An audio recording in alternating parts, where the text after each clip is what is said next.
So she founded the organization in the aftermath of Ferguson. She participated on the ground and she provided security help.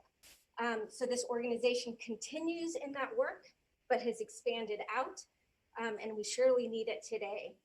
Prior positions include global social justice lead at ThoughtWorks and founding partner and former community manager at Black Girls Code. So to wrap up, what she and her decades of work show us is that if we're going to ensure that technology is a tool for liberation and not for oppression, what matters is not simply the technology we use, though that does matter, but what matters is how we use technologies in communities and social movements to uplift others and demand radical political change. So you're here to watch her. Please join me in a huge virtual welcome, and I turn it over to Idalin Bobé. Hey, thank you. I definitely wanted to do this in person with all of you. When I first learned about the Hope community, I just thought like Star Wars, the Resistance, Hope, and so many beautiful things. So I'm new to the hacker space and the Hope community.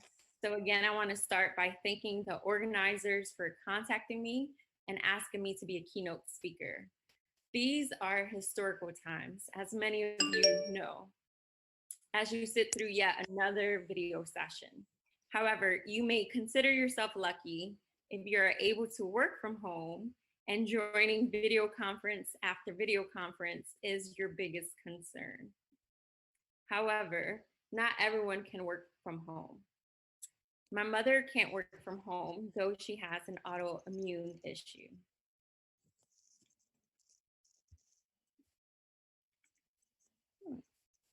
Okay. This is my mother. She is an essential worker, working 5 days a week while surviving her autoimmune disease. She's out working while in pain. She is working while scared about getting sick and getting others sick, working while feeling moments of sadness, feeling sad about the state of the world, especially how hard life seems for poor Black, Brown, and Indigenous communities, regardless how hard we work. She is working while thankful that she is still employed. She is working and praying for her children, family, friends, and anyone who may need a bit of hope or encouragement. She is working while doing her best to share what she can with others. In essence, I start today's talk highlighting my mother because I am my mother's daughter. My mother inspires me so much and is always figuring out new ways on how to improve and how to give back to our community. Everything I do is for my community, which I learned that from my mother. So thank you for allowing me to highlight her as I begin this talk.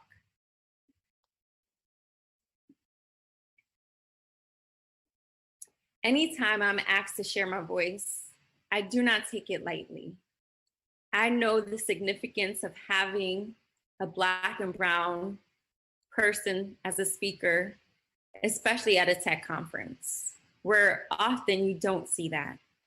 My hope today is to connect with someone tuning in right now who is just as hungry as I am for change, who understands the urgency of our time, someone who wants to help, someone willing to stand in solidarity and take action as we continue to dismantle systems that are literally killing us.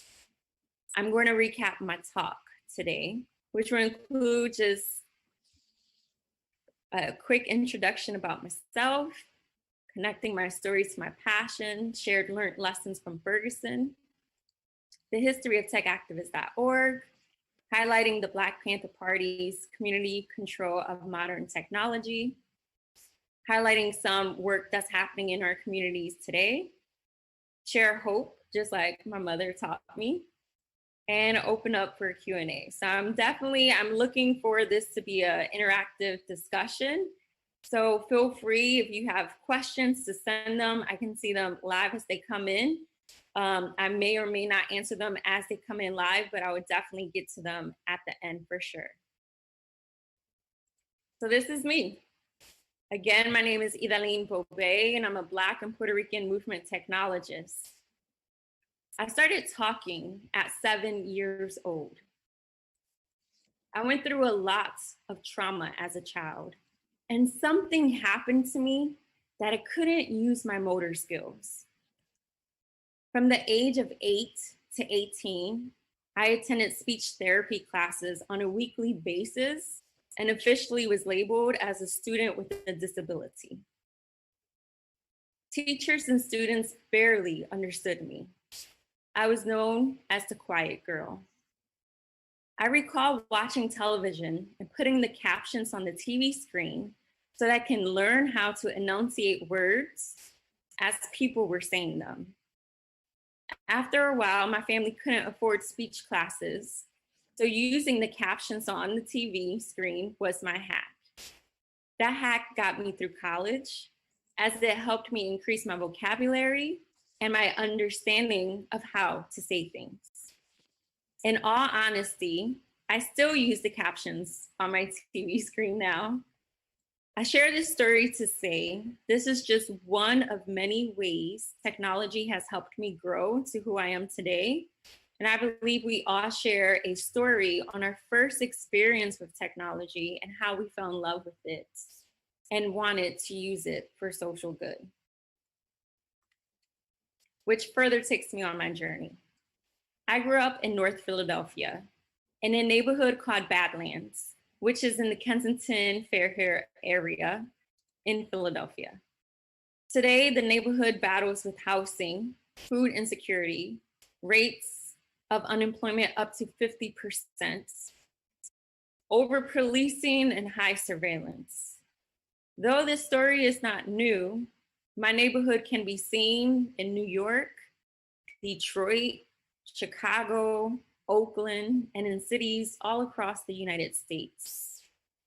I went to a high school, Thomas Edison, that had a 75% dropout rate. What that looked like was in 9th grade, my teacher told us as they packed us all into the auditorium room, look to your left, look to your right. One day, one of you won't be here. We had more police officers than actual teachers. I, like Yashmi, who is the keynote speaker yesterday, survived the school to prison pipeline, which I just want to point out how often your speakers or people in the room who are a person of color goes through trauma because they survived the school to prison pipeline. However, I was still put in handcuffs several times for activities like missing detention because I came in late after spending 30 minutes waiting in line to go through a metal detector before I got into school. Graduating high school, I barely knew how to read and write. However, thanks to a community program called the Philadelphia Partnership, I was able to go into a state college, IUP. I can talk about the details of that program another time, but I want to focus on the fact that when I started school freshman year, I didn't even know what a number line was. I attended IUP and my first year of school was very difficult. I struggled with academic probation. And if you could just fast forward to my senior year of college, I ended up actually graduating with the highest GPA as a person of color in my field, which was a 3.86 in marketing and applied statistics. So how did I do that? Not knowing anything about math, not knowing what a number line was, but graduating with a 3.86 in applied statistics. I blamed the internet. No, not the music band, which if you haven't heard them, please go check them out. But the internet. I used online discussion boards frequently as I asked people to help me with particular questions that I was too embarrassed to ask in class. Or oftentimes when I did ask in class, the professor would say, you know, you should really quit school and go back to middle school. Or if I attended after class programs where they had tutoring, a lot of the other folks would like make fun of me or wouldn't want me to go. So to me, I felt safe online talking to people who were willing to help me out. I will look up and learn from YouTube videos, ask people if they can help me find additional information on certain topics. Again, there were lots of self-study and online collaboration that really helped me propel in school. I left college feeling like a laptop with working internet was the winning combination to all of success, and wanted to put a laptop in every person's hand that was from a poor neighborhood. I saw my own development as a testimony of how a person can close their own achievement gap, and felt the same could happen for others. I guess, you know, for so many years, I thought, it's bad to say, but I did think I was dumb. But in actuality, I was never given the opportunity to learn. And that passion to want to share education and the power of the internet led me on a phenomenal path. My first pivot away from corporate America, where I had my first job and was struggling to climb the corporate ladder, was to further my education. I ended up attending Mills College, which is located in Oakland, California. It's a school for femme and non-binary students. The school was predominantly Black and Latinx, and I went to get my MBA and studied courses from the computer science program, which is still where most of my connections lie. Before starting the program, I never even knew of computer science, never knew how to program, and I ended up being the second top student in the class. While attending school, I started community programs teaching young people about computer programming and basic digital literacy skills. I was invited to go to Southern India in Tamil Nadu to start a computer program for women and youth to help with agriculture. I partnered with Kimberly Bryant, who is the amazing founder of Black Girls Code, to educate over 2,000 young girls in computer science. I connected with groups like Yes We Code and Keynote Labs to create hackathons with ideas like, what if an app could have saved Trayvon Martin? One of my proudest memories is seeing the shift of what happened to Google search engine after a person typed Black girls. In 2011, so many bad words would follow Black girls. Often you would see angry, bad, fighting, ugly. But today, and as of early as 2013, Black Girls Code became the first or the second thing that popped up, shifting the narrative completely of what a Black girl could be and who we are in the world. Many things happen in the world, and to me, from 2009 to 2014, I was dealing with a type of exhaustion that was deep in my spirit.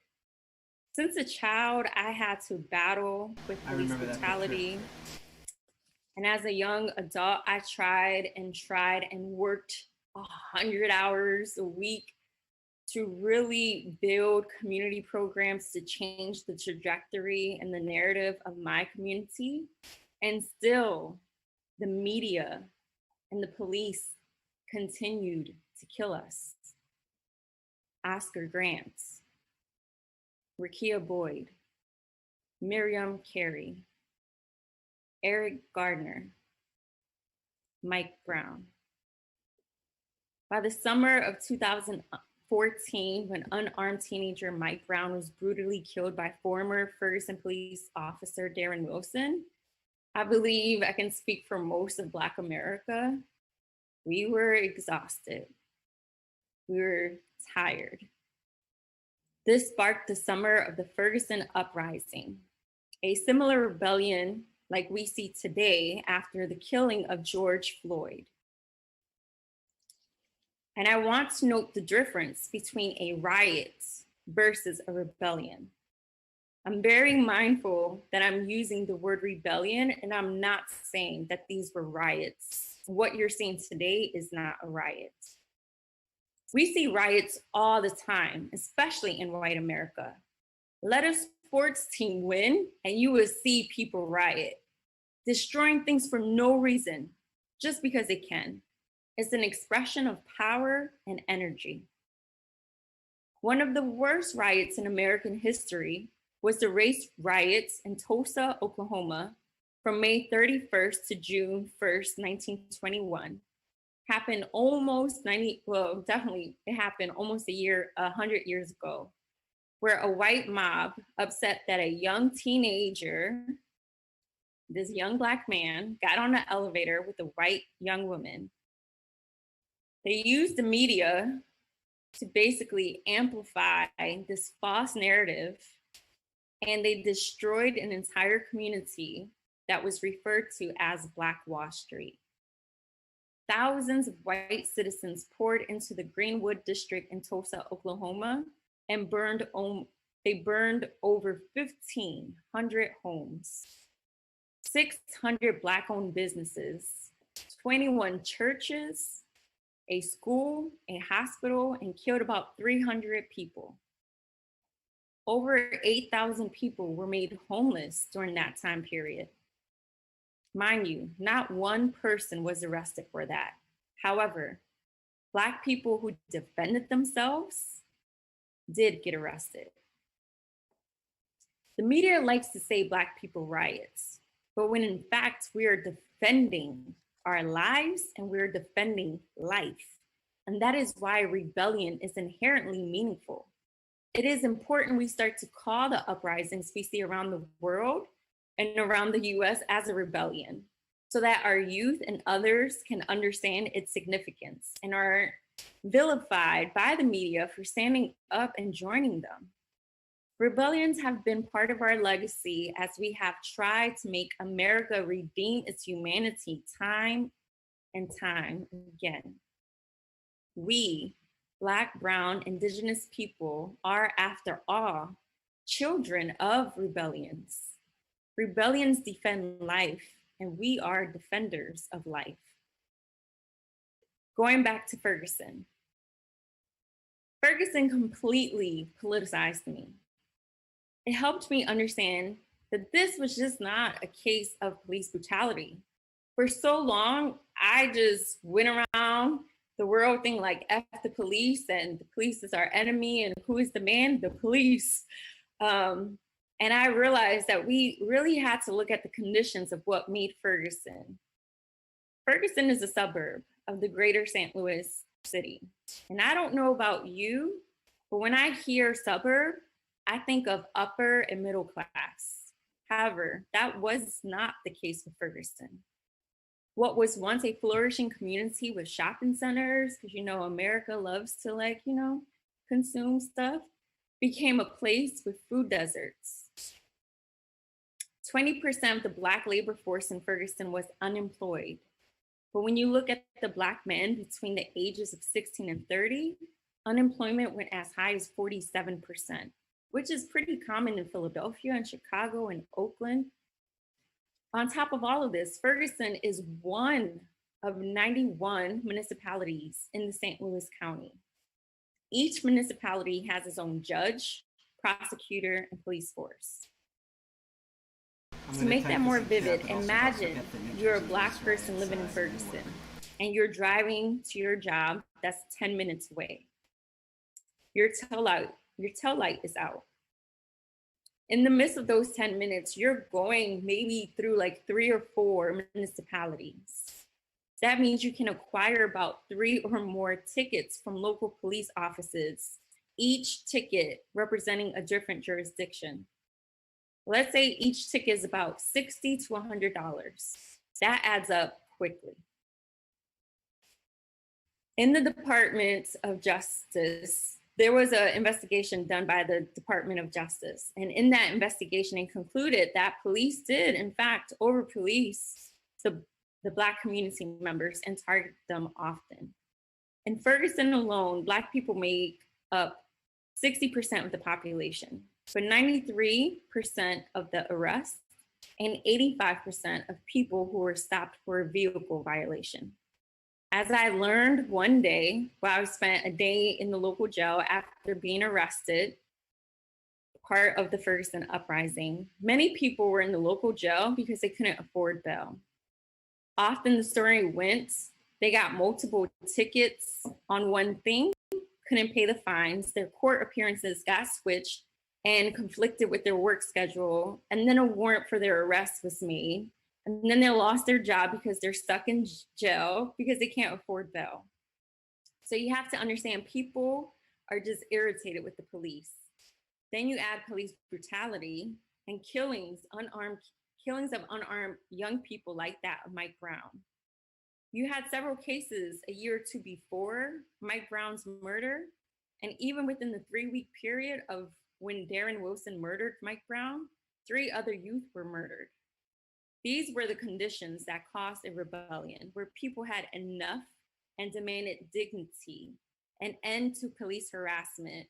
They demanded quality housing, employment, to be heard and not to be vilified by the media. It is important that we take time to analyze the living conditions of Ferguson, because that is the future of America. Ferguson is a lot of what suburbs will be the next 5 years or less. Many cities are experiencing gentrification, and many poor communities are being pushed out to suburbs that do not have the infrastructure to tend to this community's needs.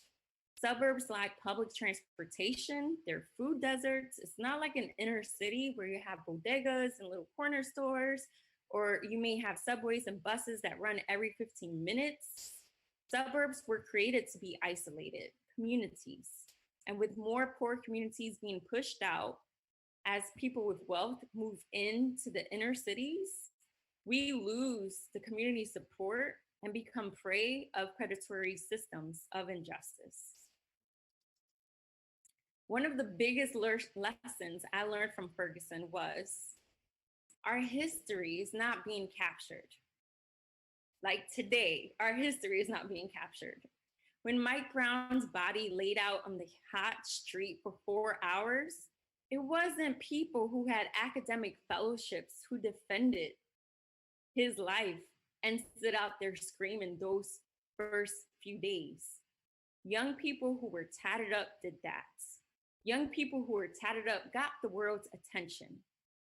So often academics, researchers, and celebrities often take credit and are given credit for being able to explain someone else's lived condition. When you look at our current history books, the people highlighted as leaders of the Ferguson uprisings are not the same people who captured the world's attention. And here, from the left to the right, I include pictures of a few people I wanted to highlight, such as Poe, Tara Thompson, Tori Russell, Rika Taylor, T-Dub-O, The Lost Voices, Bassem Masri, and Darren Seals. Now, it's important to also note that Darren Seals and Bassem have both passed away. And there's many deaths that came out of the Ferguson uprising that many people don't know. Another name to lift up is Josh Williams, who stood up as a brave teenager, only 18 years old, demanding justice in the community. He still today is a political prisoner of the Ferguson uprising, charged with arson and given 10 years. Many people know it's undercover police who often initiate violence and arson and then arrest you after you join in. That takes me to my next learned lesson. We aren't dealing with local police departments. We're dealing with an intelligent force that specializes in violence and creating mass weapons of destruction. which the same tactics used on us within the United States are being used on people all around the world, like in Palestine. We are up against a very militarized police force, a very intelligent force that collects data on us, performs data mining practices on our social media accounts and other digital services that we use and sign up because they're free. Police use software and algorithms and stingrays and so many more gadgets that our people aren't aware of, we're not prepared for, we don't know. Now, don't get me wrong, I'm well aware that surveillance is nothing new to our communities. A book I like to reference is Dark Matters on the Surveillance of Black Bodies by Dr. Simone Brown. She highlights 18th century laws like lantern laws in New York City demanded that Black, mixed race, and indigenous enslaved people carry candle lanterns with them if they walked about the city after sunset and if they weren't in the company of a white person. The law prescribed various punishments for those that did not carry the supervisory device. Any white person was given the power to stop those who walked without the lit candle after dark. So you can see the legal framework for stop and frisk policing practices was established long before our contemporary era. And even before that, we were tracked and our data was collected during the transatlantic slave trade. Overall, Ferguson shifted my approach on how I showed up in my community. And I think this is important to know that even me as a person of color that grew up in the hood, I was showing up not understanding power dynamics.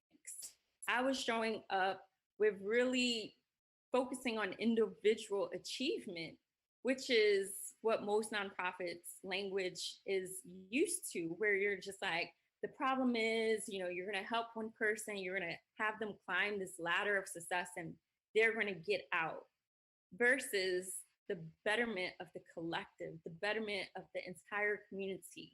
So my approach shifted from charity versus self-determination.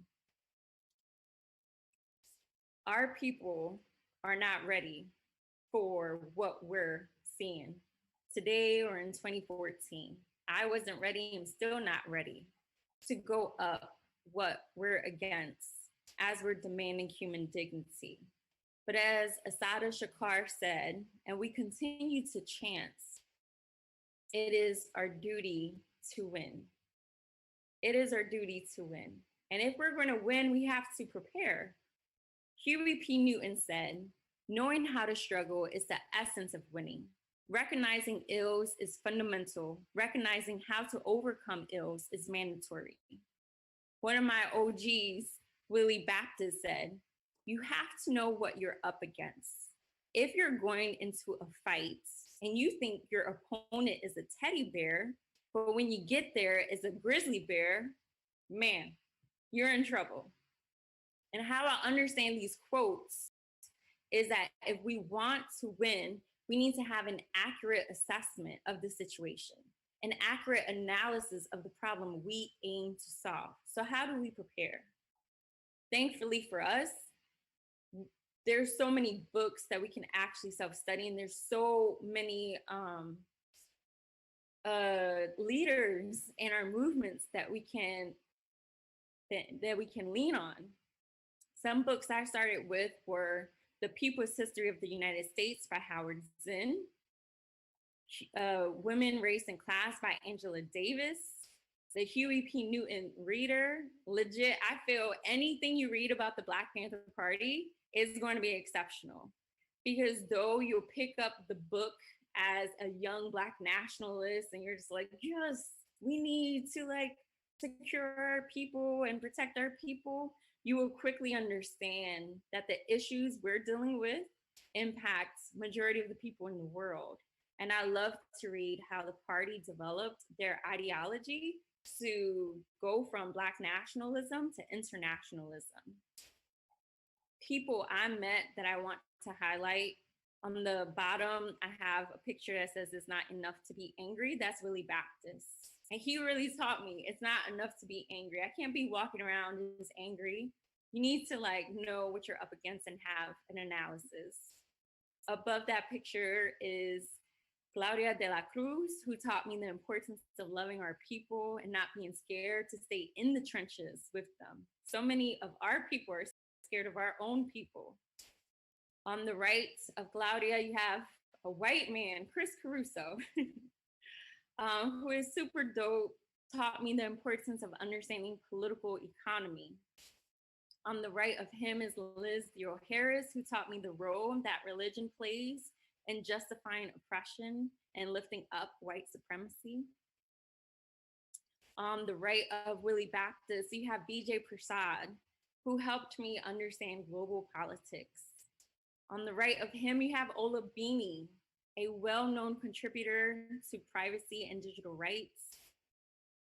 He taught me the importance of privacy. A lot of what I teach in my classes, I actually learned from Ola, and understood and learned the importance of educating our people on those tools and encouraging them to gain skills so that we too, as people of color, can contribute to those skills. Ola and I have been dear friends for about 6 years. As many of you know, he too is a political prisoner currently, arrested in Ecuador for having too many passwords and too many books on security and hacking. He is a defender of human rights and works with the most marginalized communities, educating people like me on tools. If you don't know about Ola, please look up his work and what he's currently up against.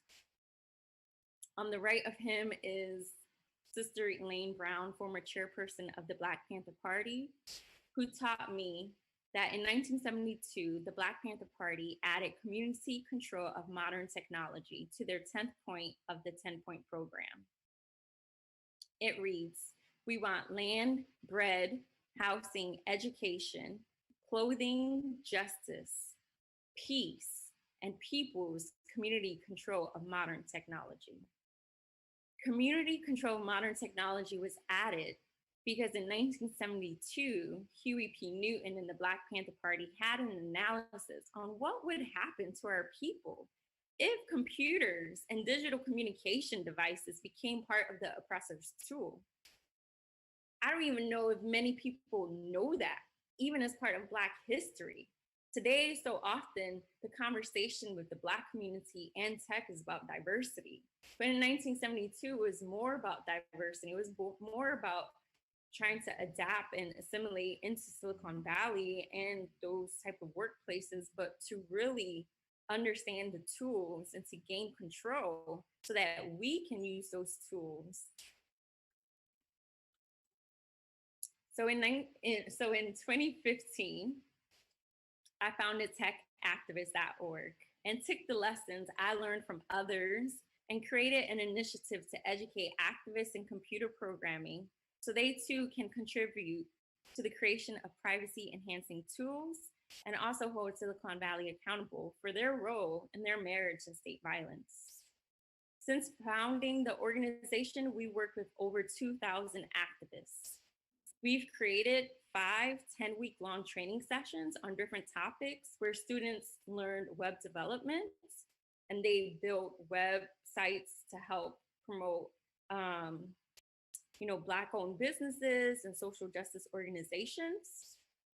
We created a program where students learn storytelling through gaming. And we also did a program on Python. Though the program is still in its baby stage, we want to learn how to partner with other educators out there to help with curriculum development and empower more activists to contribute to current projects that we see that we love, like the Lucy Parsons Lab. Nonetheless, we still, even though we're super small, have been able to participate in amazing initiatives and be part of coalitions like the Radical Connections, a group of movement technologists that includes some of our favorite people that you'll hear later on during the conference, which is Mickey Meats, Alfredo Lopez, Ken Montenegro, just to name a few. And we've definitely partnered with the Electronic Frontier Alliance group. Overall, I do believe digital security and privacy is self-defense in the 21st century. The goal I have is not to scare our people. So often I feel like many tech talks causes fear and paranoia versus teaching people actual skills that they can use. I like talking about the fact that yes, the US has so much data on us, but how ridiculous is it that has yet been successful in preventing a crime? They have so much data, they don't know what to do with it. So how can we use that to our advantage? How can we use today's technologies to help with our movements? I like to have conversations and debates like, how would Malcolm X have used tech today? Or what would it look like if we taught the homeless community or young people who are experiencing gentrification or are struggling with housing? What would happen if we taught them 3D printing? Now that we live in a world where you can actually 3D print a home. I saw this image on social media yesterday on my pastor's Instagram page. And I feel like this is common sense. It's like a regular if-then statement.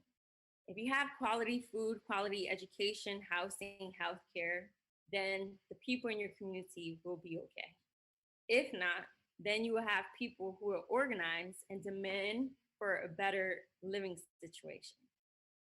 So it's like, if we can predict rebellions and call them problematic zip codes, then why can't we use these same systems to predict who is in need of resources and redistribute resources to care for these people? And it's very simple. I'm not trying to idolize or fantasize about America that does not exist. The US is not prepared to supply its people with aid or resources. It's only prepared for war and violence. And we can see that even in today's pandemic. We suffered so many weeks where people still don't have food, they still don't have housing. Medical workers still don't have the proper aid and protection to even tend to what they're doing. But how fast was the US, how fast were they able to send militarized police and the National Guard to go to war with its people? There was a budget and a plan set for violence suppression, but not for aid. And I do want us to sit and think about that. The next upcoming months will be hard. Unemployment skyrocketed to over 50 million new people signed up for unemployment benefits. That doesn't include the people who are not allowed, that they don't qualify for unemployment. That doesn't include the people who are unemployed before or who are underemployed today. Housing and evictions are estimated to peak in September. And for the past 3 months, we've seen 30% of renters not even able to pay their rents. With the rise of unemployment, more people and their families are off of healthcare. We have a lot to prepare for. And as my OG Willie would say, is we only get what we're organized to take. So my question is, what are we doing to support the people on the front lines? Not just amplifying people who are writing up the research, capturing their work, but how are we technologists supporting the people on the ground and working with them in collaboration? People who they come from all types of education backgrounds. Before we open up for Q&A, I often get told, hey, I'm a white person and I don't know how to get involved. And I'm so sorry for my ancestors. I have so much guilt. What should I do? Real fast, I can't do anything with your guilt. But just as I'm learning and unlearning, and every day I'm challenging myself to grow, so can you. Study people like John Brown, whose picture is on the left, and the Grimke sisters. They too are part of your history and your ancestors. History is written in a way to divide us. learn how we work together, because there's so many stories where you have people working together. And that's what we need to continue to do. We need all the people we can to get organized and really shift and make a change for justice. So thank you so much for listening to my talk. I am here again as a newbie to the Hope community and wanting to connect and collaborate.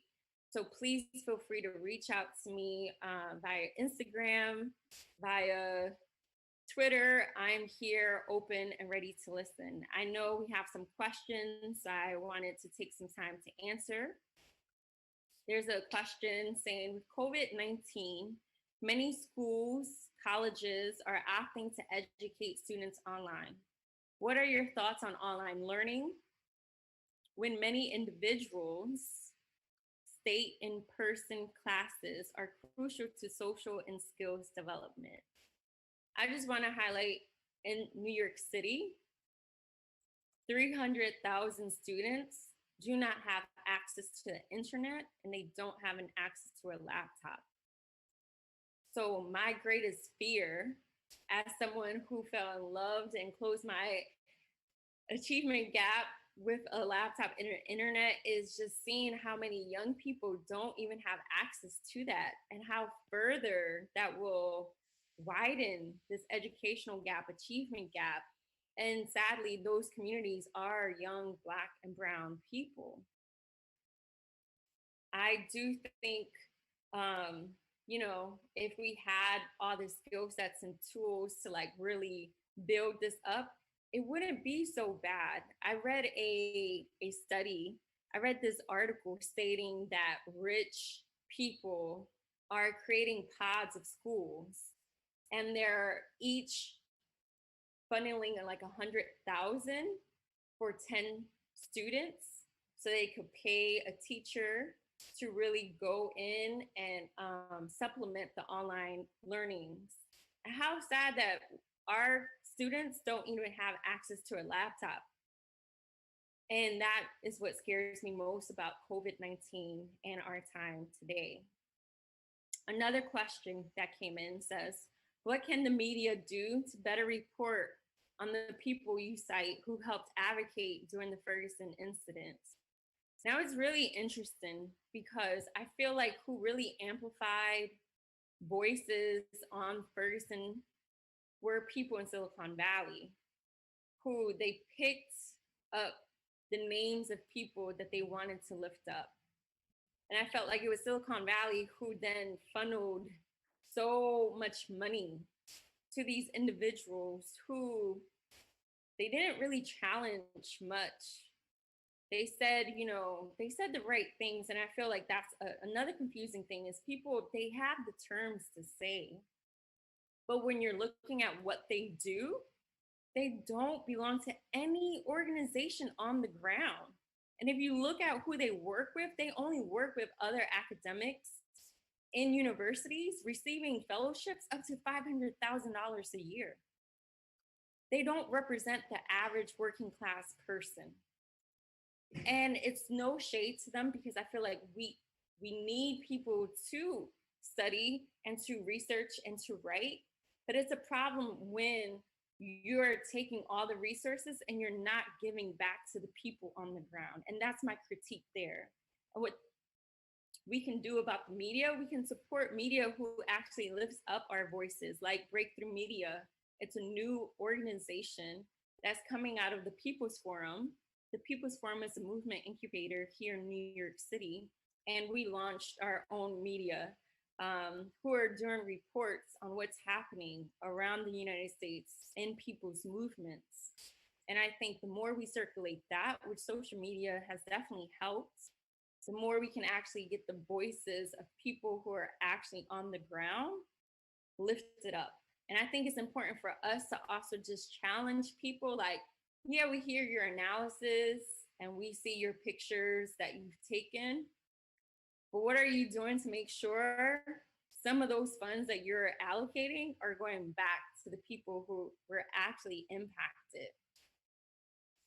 There's another question saying, Can you share the most popular training requests you get from community organizations, activists, etc.? What was interesting in Ferguson, well, one, I was only supposed to be there for 3 weeks. And you had Darren Seals, who was murdered in Ferguson. He was an activist. No one knows exactly what happened. It's like a mystery. And he continued to nudge me and say, like, I want to learn how to do that. I want to learn how to build a website. I want to, like, yo, teach me how to build something. And people are actually really hungry to learn how to create and build. So I would say website development was definitely number one. Digital security is by far the most requested. People want to know, what can they do to protect themselves? Often, you know, it's just your behavior. As I tell people, you can have all the latest tools, but if you're still sharing your information, if you're like texting out in the open and anyone can look at you, it's your behavior, how you carry yourself. Like we all kind of grew up with, you know, given kind of accepting that we don't have any rights to our own privacy. And it's like, we don't have anything to hide, because we were taught privacy and doing something in private means doing something that is wrong. So a lot of us, we don't have just the mindset of privacy.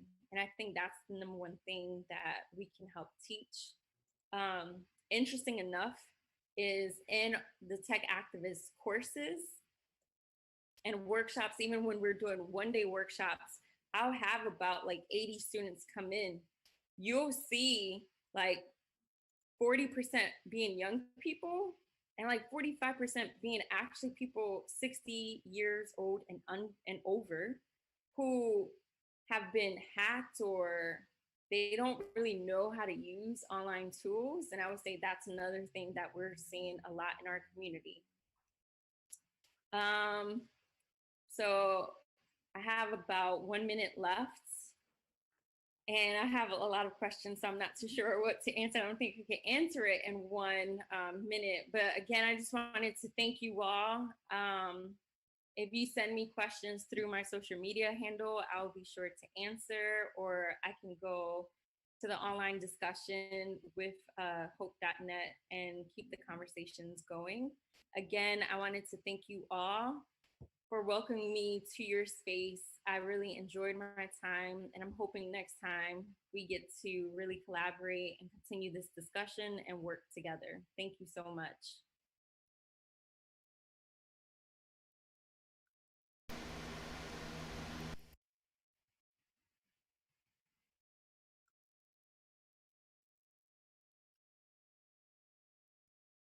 So we're trying to figure out what they're doing here. Once they do, they will move on. Hi, everyone. I think I'm on.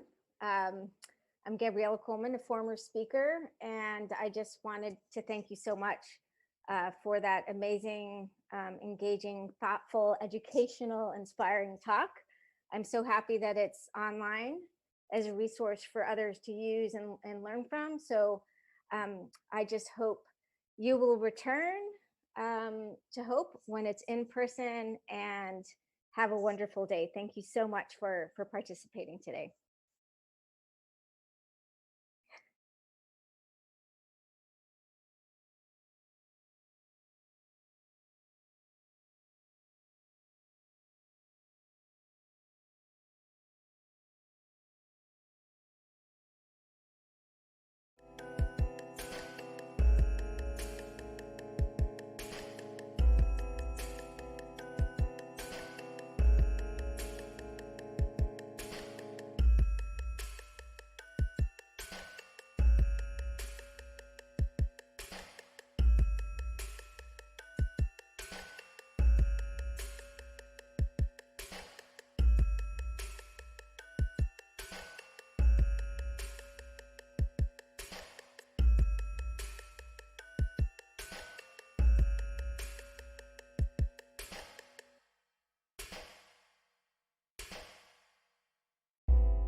so that was the keynote. I'm gonna turn off the fan because I'm way too busy multitasking here. Where did I do the workshop? There it is.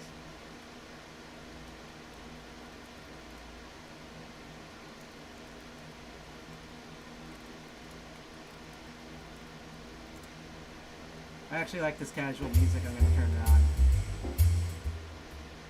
It's like I'm in an elevator that's not the crappy Hope elevators. We really need to do that bumper. I'm probably going to film and put up the bumper tomorrow. So yeah, that... Oh, oh I love AT&T Bell PSAs. Let me go turn on the overhead lights.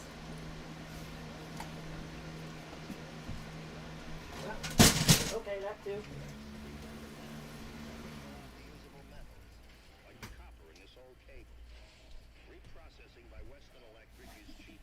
That was a fail. Hopefully the fan still works.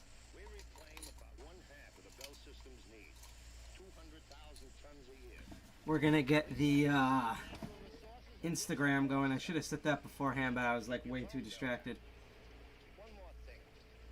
And then we're gonna check out the Tech Learning Collective's workshop, which should actually be going on right now about phishing. It's really good. As someone who likes to talk and deal with social engineering, and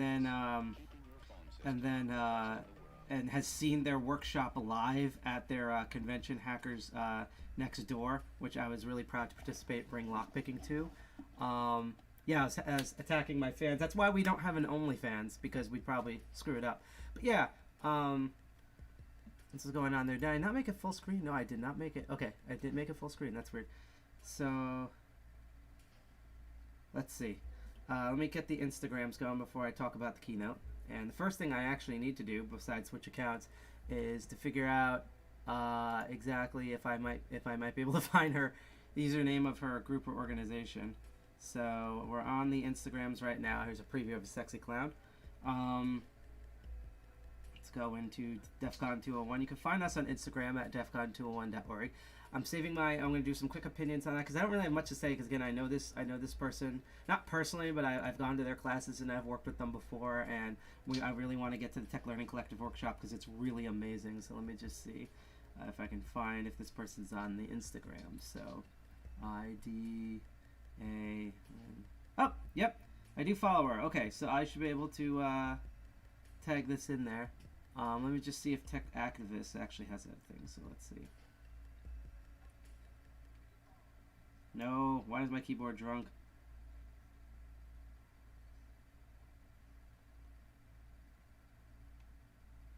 Oh, it's just a hashtag. Okay, so we're gonna now that I know that, we're gonna start doing a live video here. Actually, I think I can use my lockpick case as support for this time. Possibly, this actually might make a better support.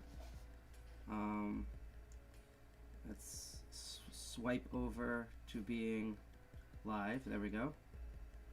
And let's start the shindig. Sorry about the thumb earlier. That's what she said. Ooh, I actually can't fit this in here properly, which is also what she said. Actually, that holds it better. Again, with the innuendos. Ha! So, let me reduce the soundtrack a bit more on here. Oh, let's get it so it at least bumps a little bit. Okay, good. Oh, wait. Come on, decibel. There we go. That's the decibel range. So yeah, that was yeah. She's all over the internet. She's really good at what she does. Welcome, guys. For all the people on Instagram, this is Side Pocket once again on our, I believe, 5th day of Hope streaming, because this is going to go on to Sunday. Every day at Hope around 2 p.m. and I'm going to try to wave as many people as I can because I can't really put my finger in this box to wave, which is also God with the innuendos. Around every live stream, before and after and during, we're going to be looking at every single keynote. And this keynote, and I'm going to butcher her name again because I've been butchering every keynote's names. Why is Demon Seaman still trending? Dear Lord. Is Idalin Bobé, I think is how you pronounce her name. But she works for techactivist.org. She basically revamped the the T3AM organization that used to exist around Hope like about 2 Hopes ago. And I've been to her stuff in New York City before COVID.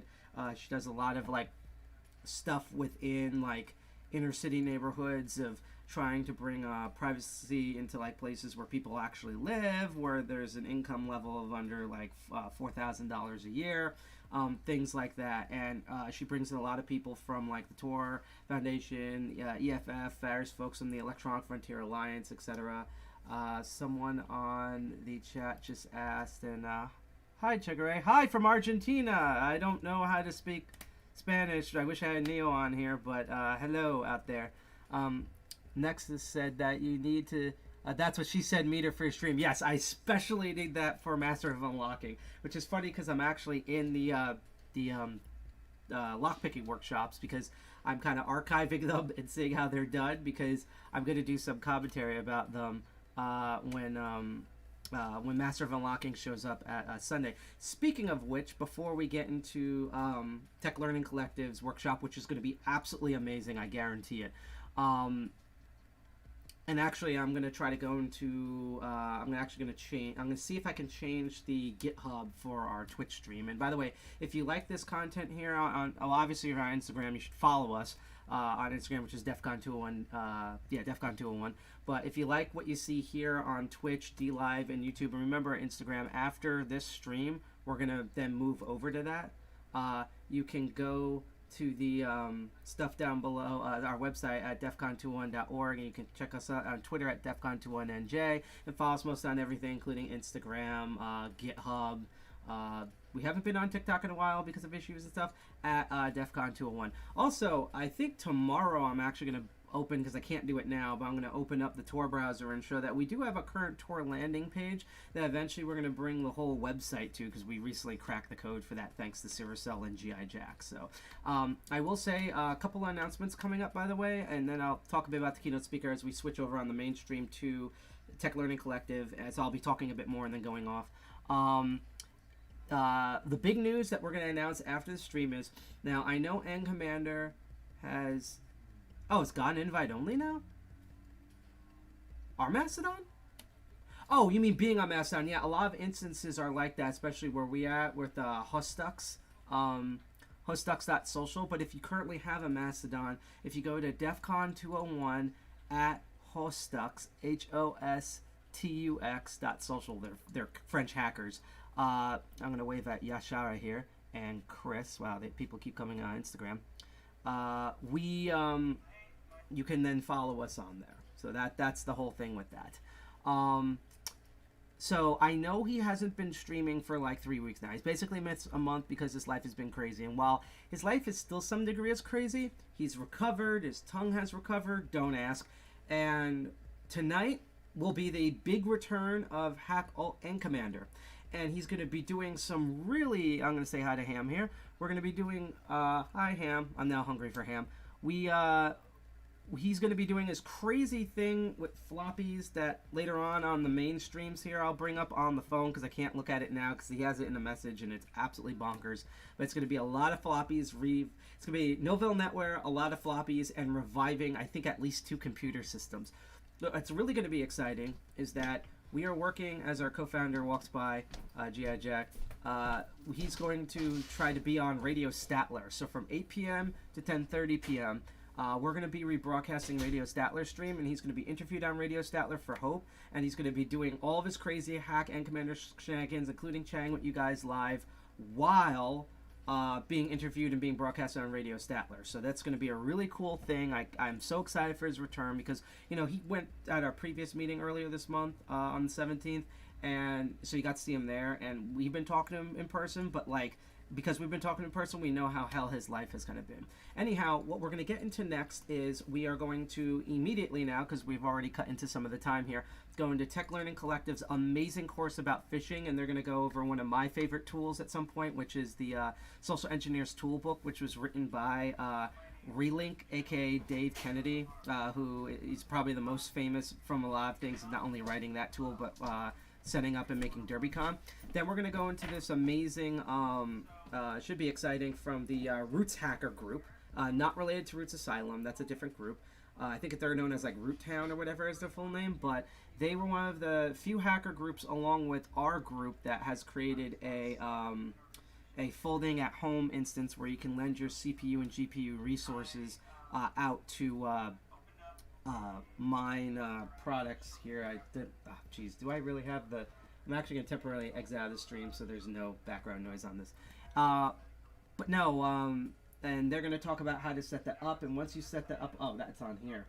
Once you have that set up on here, what you can do is we're going to talk about like our instance and stuff, and you'll see all of that. And then finally, because GI Jack is working on it right now, we don't have any guarantees for this, but as you all know, the RF Village, or the Radio Village, is up, and they're all entirely on radio spectrums, whether it's on software-defined radio or hardware. Now, originally we were going to try to do this with like actual hardware, like I forget what they're called, like the Placavas or whatever, but yeah, I know. I mean, like ham radio hardware. Okay. So instead, I think what we're doing it software-defined radio, but we're using the actual antennas. So we're gonna try that. And the key is, I'm really confident because I've seen him do it with Jack setting this up. Even if we have to do this, because we're gonna check in once in a while once we have it set up. I just hope that they're broadcasting right then. So we're gonna attempt to do that around 4. He's gonna let me know when it's set up, and then when we can flip over, we'll try to flip over. That's kind of what our scheduling is. Again, if you want to check her out, we're going to post the video on the Instagram for the keynote, and you'll be able to link up with her on Instagram. And definitely check out techactivist.org.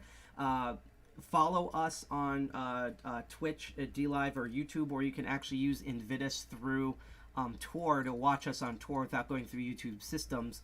To view our content. So we're going to be switching over to that now. I know this is a really short stream. I promise the next the next couple of keynotes, we're going to really do a lot on Instagram for. But follow us on there. If you're on Instagram, if you're on DLive, Twitch, or YouTube, hit like, share, and subscribe, or touch that bell if you like this content. Again, later on at 8 p.m. Eastern Standard Time, we're going to be doing the full return of Hackall and Commander. That will also should be on Radio Statler. And we're going to probably stop streaming around like 5 p.m.-ish, that sort of thing, to get 3 hours before that. But yeah, go follow us on there. And if you like this content and want to see our future shows, such as Hackall and Commander tonight, as well as the Master of Unlocking this Sunday, you can go out and you can... just want to move the laptop over so I can get this. You can subscribe to us, and we will let you know when all of that content hits. Where did I put my tool here? That's also what she said. There we go. Let's click MP4, continue, and we're going to be good. So, I'm going to kill this stream, and we're going to switch over to the workshops as... Oh, it sucks, because I love Johannes, but unfortunately, we are going to go into the tech collect... I almost said deck collector. The tech learning collective. If you want to see Johannes' thing, which I'm going to watch later on the stream with his creepy Lego guy in the background, the awesome Rob T. Firefly, go check them out on the live stream. You can actually load the live stream up on like a different window, or like how I do on the TV, while watching this with Tech Learning Collective. The thing with Tech Learning Collective is that you're not going to see this anywhere else but our stream. So unfortunately, we're going to switch over now, and let's do this. So unfortunately, I'm stopping them for now. And let's go into the riot. And I'm going to say goodbye to Instagram again. Look at us on Twitch. We're on Twitch. We're at DEFCON 201 Live. On YouTube, you just search DEFCON 201. We're the live stream that pops up. Hi, Chartreuse. Unfortunately, we're just ending the stream right now. So again, follow us on Twitch TV at DEFCON 201 Live. This funny picture just got posted about Johannes in the chat that I'm going to save. And on YouTube, just type in DEFCON 201. We should be the first thing that pops up. Everyone joins in as soon as we're going to leave the Instagram feed. And on DLive, we're just DEFCON 201. If you're on DLive, send us lemons, because we're going to use those. We love giving back lemons on the show Crypto Barons. So yeah, follow us there, and you'll be able to also follow what our keynote speaker is when I upload the information for this video. So again, thanks for chatting with us. Go follow us for the rest of the live stream to watch these workshops and to check the RF Village. So see you there. Peace. All right, now let's switch back on this stream. I just want to... This image is absolutely hilarious. I love Johannes memes. There needs to be more of them, so I'm just going to save this on the computer. And now we're going to go into the workshops section here. And we're going to find Tech Learning Collective should be in here. I also signed up for it beforehand, so it should be in here unless my brain's going crazy. Because this COBOL... Here we go. Launching your own phishing attacks. So... We're gonna watch the rest of this together. It's so good, trust me. You guys are gonna be like blown away by how this is, I guarantee it. Yep. Copy, paste. I would argue that's probably the most important dev skill is copy pasta. And actually, unfortunately, I'm going to go back and kill the live stream. If I can find the live stream. Here we go. Because again, I really want to see this, but this talk is going to be a once in a lifetime thing. You can find all the talks on archive.org. So here we go. Let's join this.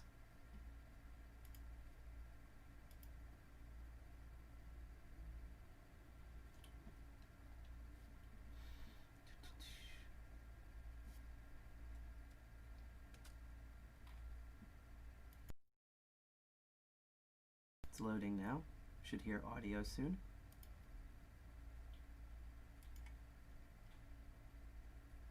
Should I really engage, right? They're always sensitized to that. You want to find any way you can to bypass this. So a really good example actually is the Nords. What's the name of the company in Netherlands that just got like major fucking hacked via ransomware? They were like a love the language. I don't remember what their name is, but basically, yeah, Nord something or other. They did everything right. NordVPN. Because what they did is they received an email from a client, like from an actual customer, that they were expecting. But what happened was that an attacker had basically in flight. Was that Garmin? I thought it was Garmin. One of these. An attacker had caught the email in flight and replaced the attachment out from under the original email to be a malicious attacker. Yeah, NordVPN was a different thing. This happened like literally 2 weeks ago or 3 weeks ago, something like that. But the point is that they were sensitized to exactly this notion, right? If I'm not initiating, don't be careful. But in this case, it was in fact an expected email. It was coming from a customer. It was part of an ongoing conversation. And so that's a technique called conversation hijacking, which takes a lot more infrastructure to use and to deploy. But it's specifically designed to circumvent this exact sort of defensive reaction. Like, I didn't initiate that. So be very, very mindful of those as well as we go through this. So let's go back to this HTML bit, right? We can draw with the limit of our HTML knowledge. The more HTML we know, the more CSS we know, the more we can draw, right? The less we know, the sort of less capable we can be. It doesn't take that much time to figure out how to make a bar and a button float to the right and this kind of stuff, right? And Elliot obviously didn't put too much effort into this, but again, didn't really have to. But you got to know a little bit. Of course, right? The other thing that's happening here, so he made, you do something, he sent this as an email, fine. But the thing that's happening here, right, is that if you scroll forward a little bit in this view, right, she clicks this link, and then what's this? Where are we here?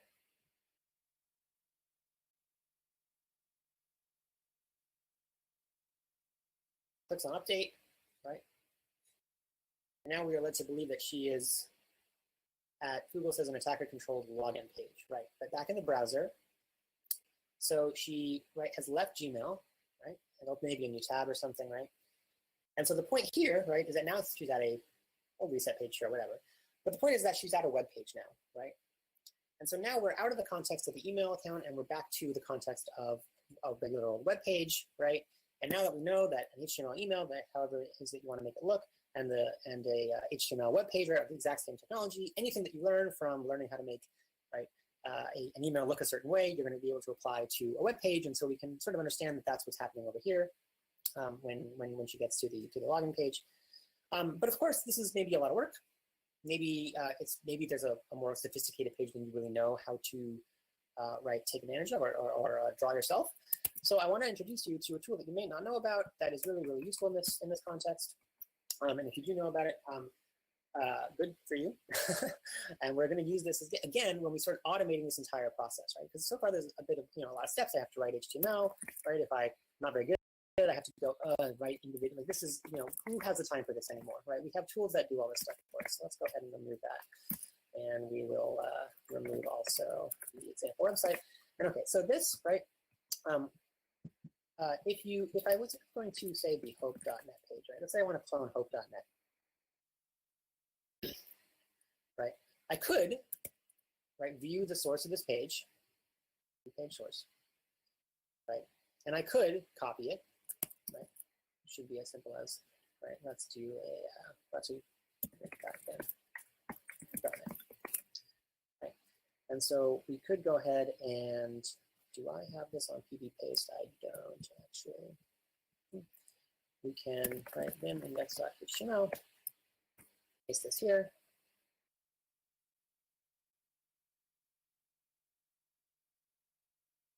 Come on, vim.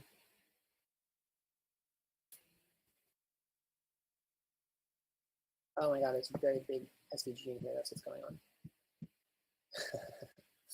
Right, of course, but I can copy this in and go back on this side. We'll get the same page as the bottom line, right? It'll appear there. So we can do this one at a time, copy each page, right? One after the other. And where are we here? Hope.net, right? Yeah, it hasn't created it yet. And we'll make that page. The easier way to do this, though, especially if we, for example, as Elliot does, right? Maybe there's other links on this page that we don't see. And you want this person to stick around on the same website as you're doing this. So we're going to use wget, and we're going to use the mirror option here. We're going to also say convert links. And we're going to point that simply at hope.net. So if you can do that like so. Wget, mirror, convert links. I hope the Hope team doesn't mind that I'm doing this against the Hope website. Shouldn't be too much. And so we'll just go ahead and let wget sort of create the entire website for us. It should take only about 30 seconds or so. Set out. And once this is done, we'll go ahead and split this.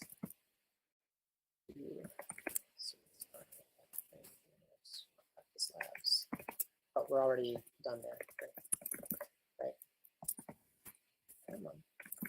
So let's go ahead and see what this is. We've got hope.net. Go ahead and start up a little web server, a little toy web server again. Now we'll go here, and now we have the hope.net website. Right. So that is, yeah, very good point. Hopefully they're appreciative of using them as an example of this. Right, so this is like super old school commands. It's been around forever. This is how, you can easily mirror one site to another. And the point of a mirror, right, we call it a mirror in this context. It's literally just the same content, but at a different website. I just pulled it all down, right? And so if you know anything about web development, you know that actually what websites really are just a bunch of files in a folder, right? Anytime you put a bunch of files that are formatted in HTML in a folder and then make that folder, export that folder over HTTP, ta-da, you have a website. That's literally all a website is, right? At its most basic construction, it's just an HTML page in a folder where that folder is the root of your HTTP server. So here we go. We have our website, right? We can click around on it. We can click on stream, right? We can click on about, right? And we're sticking around on my website. And notice that every time that I click, right, on one of these links, you'll see this sort of list of hits here, right? So for example, I'll click Keynotes, and I get some more, right? Some more things being downloaded, right? Dr. Rose images and so on and so forth. And so if this is, especially if this is maybe a little too easy for you, I want to highlight sort of why this concept is so important, because every time that I click here, right, again, maybe this is something you already knew, but maybe it's not something you already thought about in this context. This is the basis of all web surveillance capitalism, right? When I click over here, I click on home and I see a link here, right, a line item in this list here. We're actually getting in that output, this log output,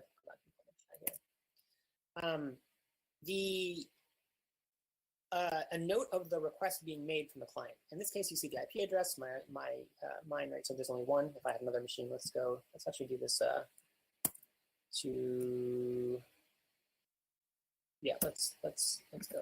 Practice lab. So we can see two IP addresses here.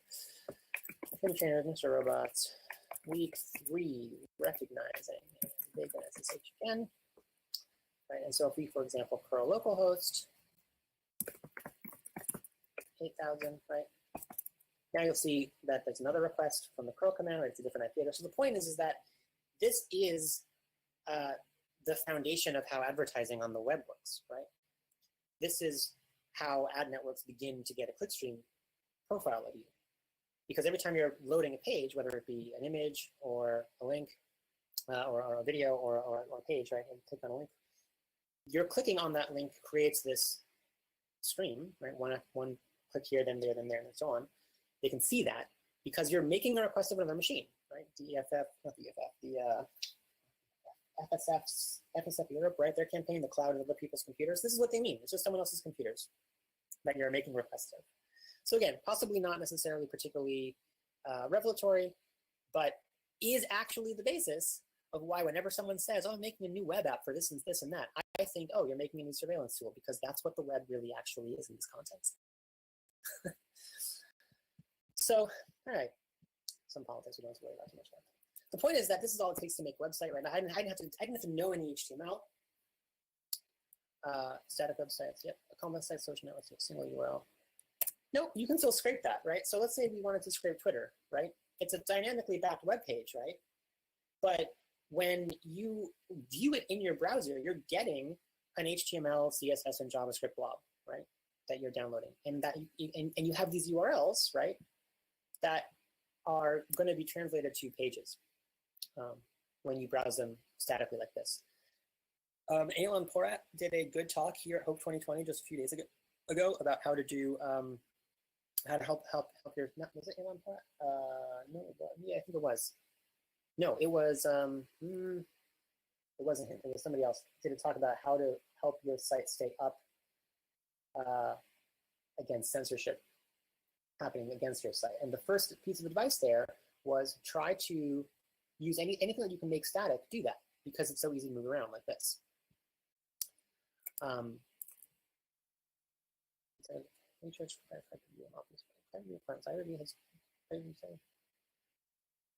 Yeah, Hyper-V should be fine with Vagrant as long as you can run it.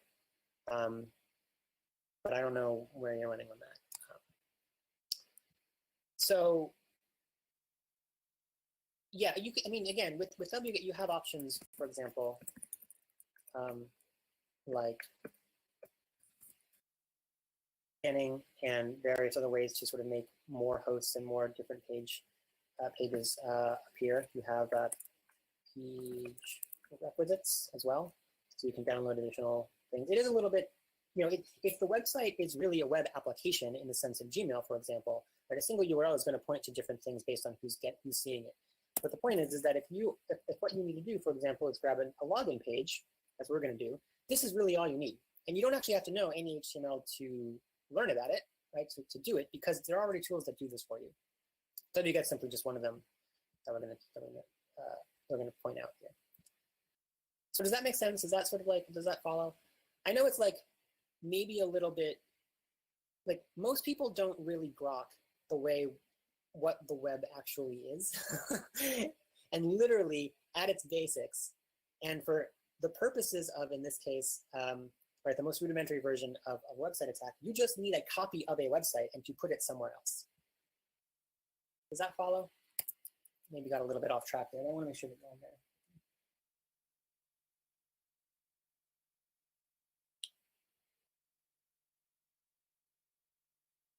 Yeah, there's urlscan.io hilts, right? There's URL scan, which is exactly that. So you can punch in, for example, right, like twitter.com. That's probably all kinds of other things. That, you can't do that for Twitter, apparently. Right, what about hope.net? Oh my God, fucking catches. Anyway, use this for that purpose. Yeah, you basically just need to replicate, right, the page that you want to go to. And notice that this is an exact copy, right? Like I didn't have to do anything special to learn how to, I didn't have to know HTML. Most people who are doing this, especially at a rudimentary level, don't really take the time to learn very much, because they don't have to. They can just download the thing, and there you go. So if I were to look at this web page, right, what are some examples on this website that will point out to you that I'm not really at hope.net, right? Like, how do you know this is a fake? It says the URL, bingo, right? That's an obvious example. No HTTPS, that's another good example, right? We talk about HTTPS next, right? So, right, you're gonna look up here, and you're gonna notice, right, that this is not, it's not hope.net, right? Real hope.net looks like this, right? Fakehope.net looks like something like this.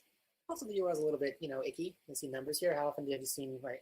How often do normal people see numbers? Probably not very much. Side pocket says check to cert, right? So we can talk about that as well. Next, let's do that. So fake, real, fake, real. Looks like there's another difference, right? Look at that image. It's sort of not coming in somehow. Maybe that's just my browser. I'm not sure. Right? Not sure what that is as well. Coming down. Yeah, the green locks in this case. I didn't even notice that. These green locks, right? Well, they're no longer green, but yes. So, so the address bar is sort of the big key, right? And this is, again, not really a tool that a lot of people who are not sort of coming up in this realm really understand, right? This is what we think of as an address bar or location bar and so on. Another way to describe this to folks for whom this is all new is this is effectively your steering wheel. This is how you tell the browser where to go, right? And when we talk about the browser, there's some terminology that helps make this clear. For example, this part underneath this line, everything that's down in this window part, right? So not this whole window, right? But the part from this line down, this is actually called the viewport. Did you know that? This is called the viewport. And the reason it's called the viewport is because it allows us like a ship, like it's a view onto, right, something else. And so whereas this is a window, which is also a metaphor about, right, looking outside of where we are, this is actually the viewport. And this part up here, from this, right, the other side of the coin, from this down is the viewport, from here up, this is called Chrome, not Google Chrome, the web browser Google Chrome, but Chrome as in the browser's Chrome, as in, for example, the chassis of your car, the chrome, right, 1950s, 1960s look of chrome steel, right? That is the outside of your vehicle that you polish and so on, right? That is the browser's Chrome. So these tabs, right? The fact that this is a little bit curved, right? That's where Google Chrome gets its name. So we have the browser Chrome, we have the browser viewport, and those are the two main parts of our browser window. This then, of course, is a steering wheel, tells us sort of where we're going, right? We can punch it in here. But there's something particularly interesting about this, because if you look at this carefully, right? Let's ask this question. Do I control, right? We typically think of everything from the viewport down as being something the attacker has created, and therefore something the attacker controls. And everything from the viewport up, or rather the bottom of this Chrome up, something we control. But what about this element here, right? The address bar. Do I control this, or does the attacker control this?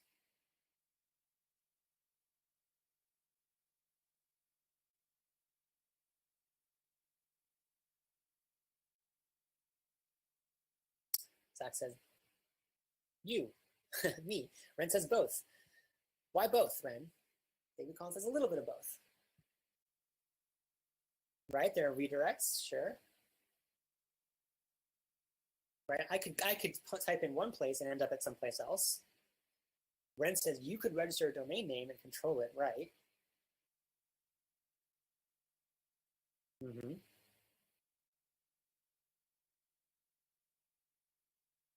Jump at it manually, sure. DNS decides where URL goes to is another good answer, right? So notice that this is also not entirely clear.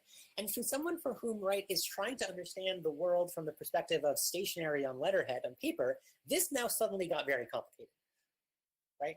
I just told you that everything from the viewport is controlled by the attacker. Okay, fine, easy. And then I said everything in the Chrome up is controlled by you, sort of, right? Except that I told you that there's an exception here with this address bar, which is sort of controlled by you, but sort of not. It sort of depends on this other technology, right? This is hard. And so as we develop further sophistication in phishing attacks, this is going to be an area where we're going to pay a lot of attention, because this is an area of sort of gray area, and that we can take advantage of. So everything that you all said is true, right? This website is at 192.168.10.59:8000. But if I really wanted to, I could put it somewhere else, right? Let's go ahead and am I actually running this anymore? I'm not. So let's go ahead back to hope.net, right? We'll run it again, but now maybe just super simple. We'll just change the port to whatever, 3333.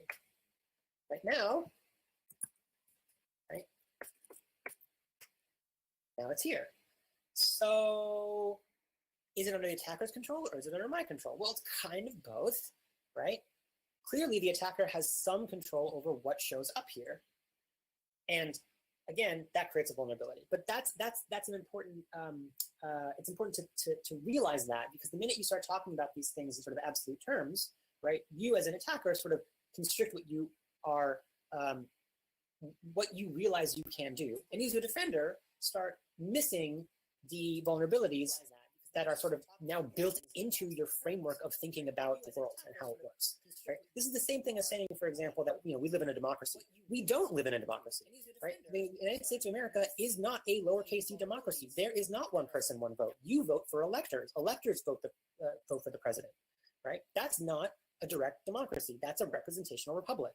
And when we mistake one for the other, it means that we are not working from a reality that we actually exist in, which means that we have vulnerabilities that we can't defend against. And so that's true in politics. It's true here as well. So that's important to recognize, right? The other thing, first of all, mentioned was it says here not secure, right? Hope says, doesn't say that, it has a lock icon, right? So when I'm teaching this to particularly targeted groups, I don't necessarily expect anyone here to be, but if you are, you probably want to know that this lock icon, of course, and we've been taught, right? If you look for a lock icon, great, you've got something there that's so-called secure, right? But this security, right? When it says connection is secure, this is a very sort of course. One of the Sesame option might help the lookalike URL. So like mouse over. Yeah. So that's might be authenticity URL. That's what I want to talk about next, actually. Right? When we talk about a connection being secure, what does that mean to you? Right? If I say this connection, if you read this connection is secure, you've got HTTPS, you've got the like icon, everything's showing up here. What does that mean?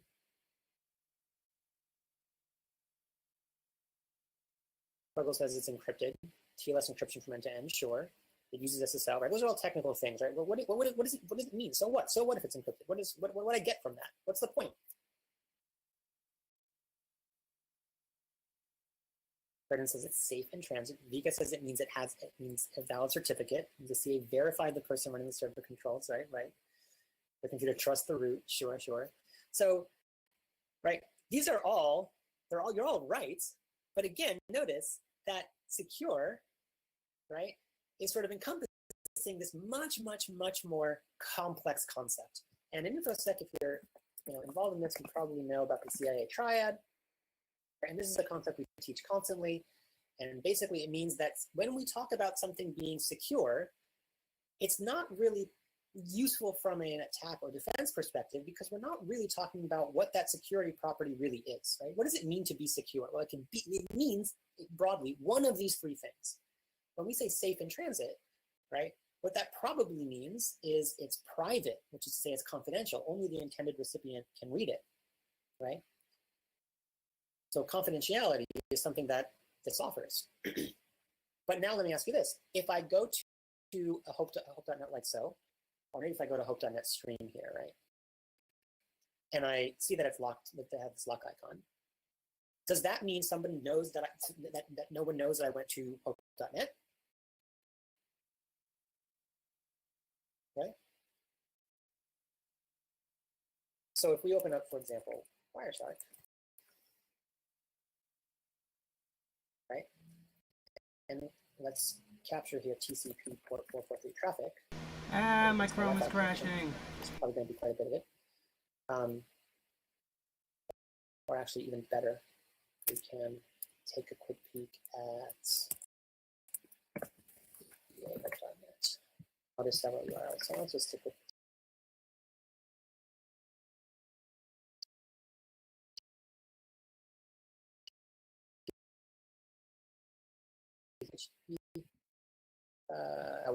that's because it's on port 443. Let's get both. 4 TCP port 8. Right, so now we're hard to refresh that. Right. So we can see obviously this, right? Hopefully this will only cancel the Chrome. Sorry for the lag. Any sort of unencrypted web traffic passing along, that's not a surprise. But now look at this, right? Let's go ahead and only grab port before hope. Okay. And we will do a hard I'm going to try to find an here. alternative. measure, right? We're not going to see any HTTP traffic because we're using an encrypted connection. But what if I wanted to see, right? Come on, hard refresh. Let's do it in the new browser.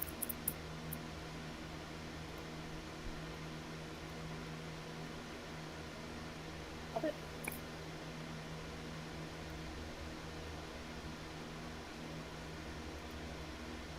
Next here. This is definitely that thing, right?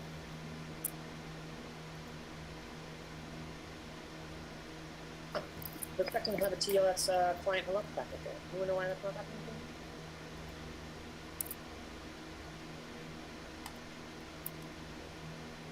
Yeah, never is always good in that sense. Why am I not seeing? Let's do it on the command line. We'll do.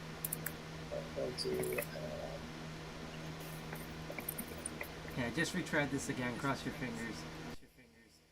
This is what I get for trying to download an ISO live. There we are. Looks like the TLS connections were already created, so they weren't. I don't know why I had Firefox open, closed. Anyway, the point is, right? You can still see that someone's going to hope.net, right? And the reason you can see that is because under your TLS connection, if you go to the handshake, and you go down to the extensions, and you go to the server name extension over here, right? And the server name indication, the SNI header, is going to show you in plain text on the outside of the TLS encrypted wrapper that you're going to hope.net. So even without any DNS at all, or without any DNS spoofing or any DNS sort of surveillance, you can still see, right, as an ISP, what websites, what domain names someone's going to. Now, I can't see from the perspective of the ISP, right, using Wireshark, I can't see that someone's going to, for example, stream.html or archive talks, well, that's actually at the web archive, or like the speakers list and so on, right? We can't see which URL they're going to, but notice that this part of the URL is not encrypted or private, right? Only the path is encrypted and everything in the viewport. So this part is still unencrypted, even without doing any kind of DNS surveillance, even without doing any kind of finagling on anymore, right? Does that make sense to folks, right? So when we say secure here, is this true even over VPN? Well, so VPN is another tunnel, right, through which your HTTP traffic is going. So is Tor, by the way, right? This is only relevant between the exit node of Tor and the actual website on the other side. But the point is that that exit node can still see the domain name, and that this lock icon does not encrypt necessarily everything. A lot of people think the lock icon means everything is private, right? And that's generally true, but without this sort of much more detailed understanding of what this secure means, it's not actually, it's not as complete as we might hope. So when we talk about security, we have to break things down into these particular components to really understand what we want to, what we're getting out of, quote, security. And also from an attacker's point of view, which of these are you going to go after? Because you can't just attack the security thing, right? You have to attack one of these properties that an offender is getting when they use a secure protocol like TLS. Right? It's not enough to just attack TLS. Are you attacking the integrity of TLS? Are you attacking the confidentiality of TLS? Are you attacking the confidentiality of Tor, or whatever it is that you're attacking, right? That's how to think about those things. And so from the perspective of website phishing, do we care really if it's private? Right? That's not really what we're attacking. We're attacking the integrity of the connection, which is, say, the authenticity of it, right? Whether or not this is private to hope doesn't matter.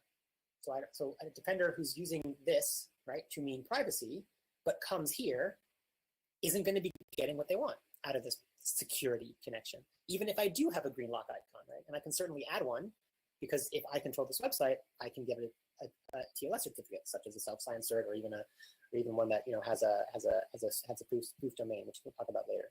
But does that make sense? Does that sort of follow in your mind, right? Because if they're not going to the right place in the first place, then whether or not this message is private sort of already doesn't matter, because we've compromised integrity. We've gotten them to where we want to be. Does that make sense to folks? Maybe that was a little bit convoluted as an explanation. But I hope that got you thinking about this foundational precept in a more specific way. Okay, great. So I guess the last thing I'll say about this is that this is why authenticity is the sort of linchpin of both phishing and every single security protocol that you will ever run into. For example, Signal Messenger, right? We all say, use Tor, use Signal as an example, right? That's a sort of the Henry thing. The Signal part of that, right? The Signal private messenger part. It's great when you use Signal to, for example, fight against mass surveillance, because any passive eavesdropper is not going to see what you're doing. But you can still get a phishing message over Signal, right? And the thing that it's attacking there is going to be integrity. So Signal tries to protect you by saying safety number has changed, but when was the last time all of your friends enforced safety number checks with you, right? Even in the cybersecurity community, that's not really done very often. And that's a huge problem because that is exactly what phishing is about. It's not about privacy. It's about the authenticity of those messages in the first place. It's about the integrity property that security offers. So if you're not verifying integrity, then you have an avenue for phishing, regardless of any other security property that you are going after.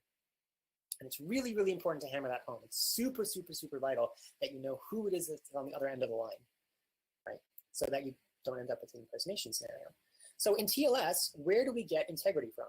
Because you were right earlier, right? Folks were saying we do get privacy, we do get this notion of validating, but where does that validation come from, right?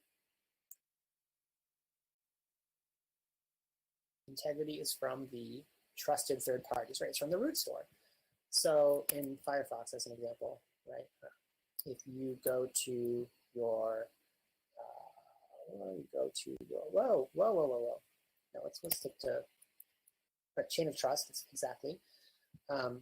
So where do they put this? They keep moving this around. Certificate valid, it's just here on the map, right? This is what I'm looking for, right? So, right, this is the certificate that we're getting. You can see the chain of trust coming up here, right? So Baltimore, so because we trust Baltimore Cyber Trust Root, apparently, right? They're just shipped with our computer, right? And Cloudflare is trusted by them, right? And this particular certificate is trusted by Cloudflare, right? We then say the certificate is valid.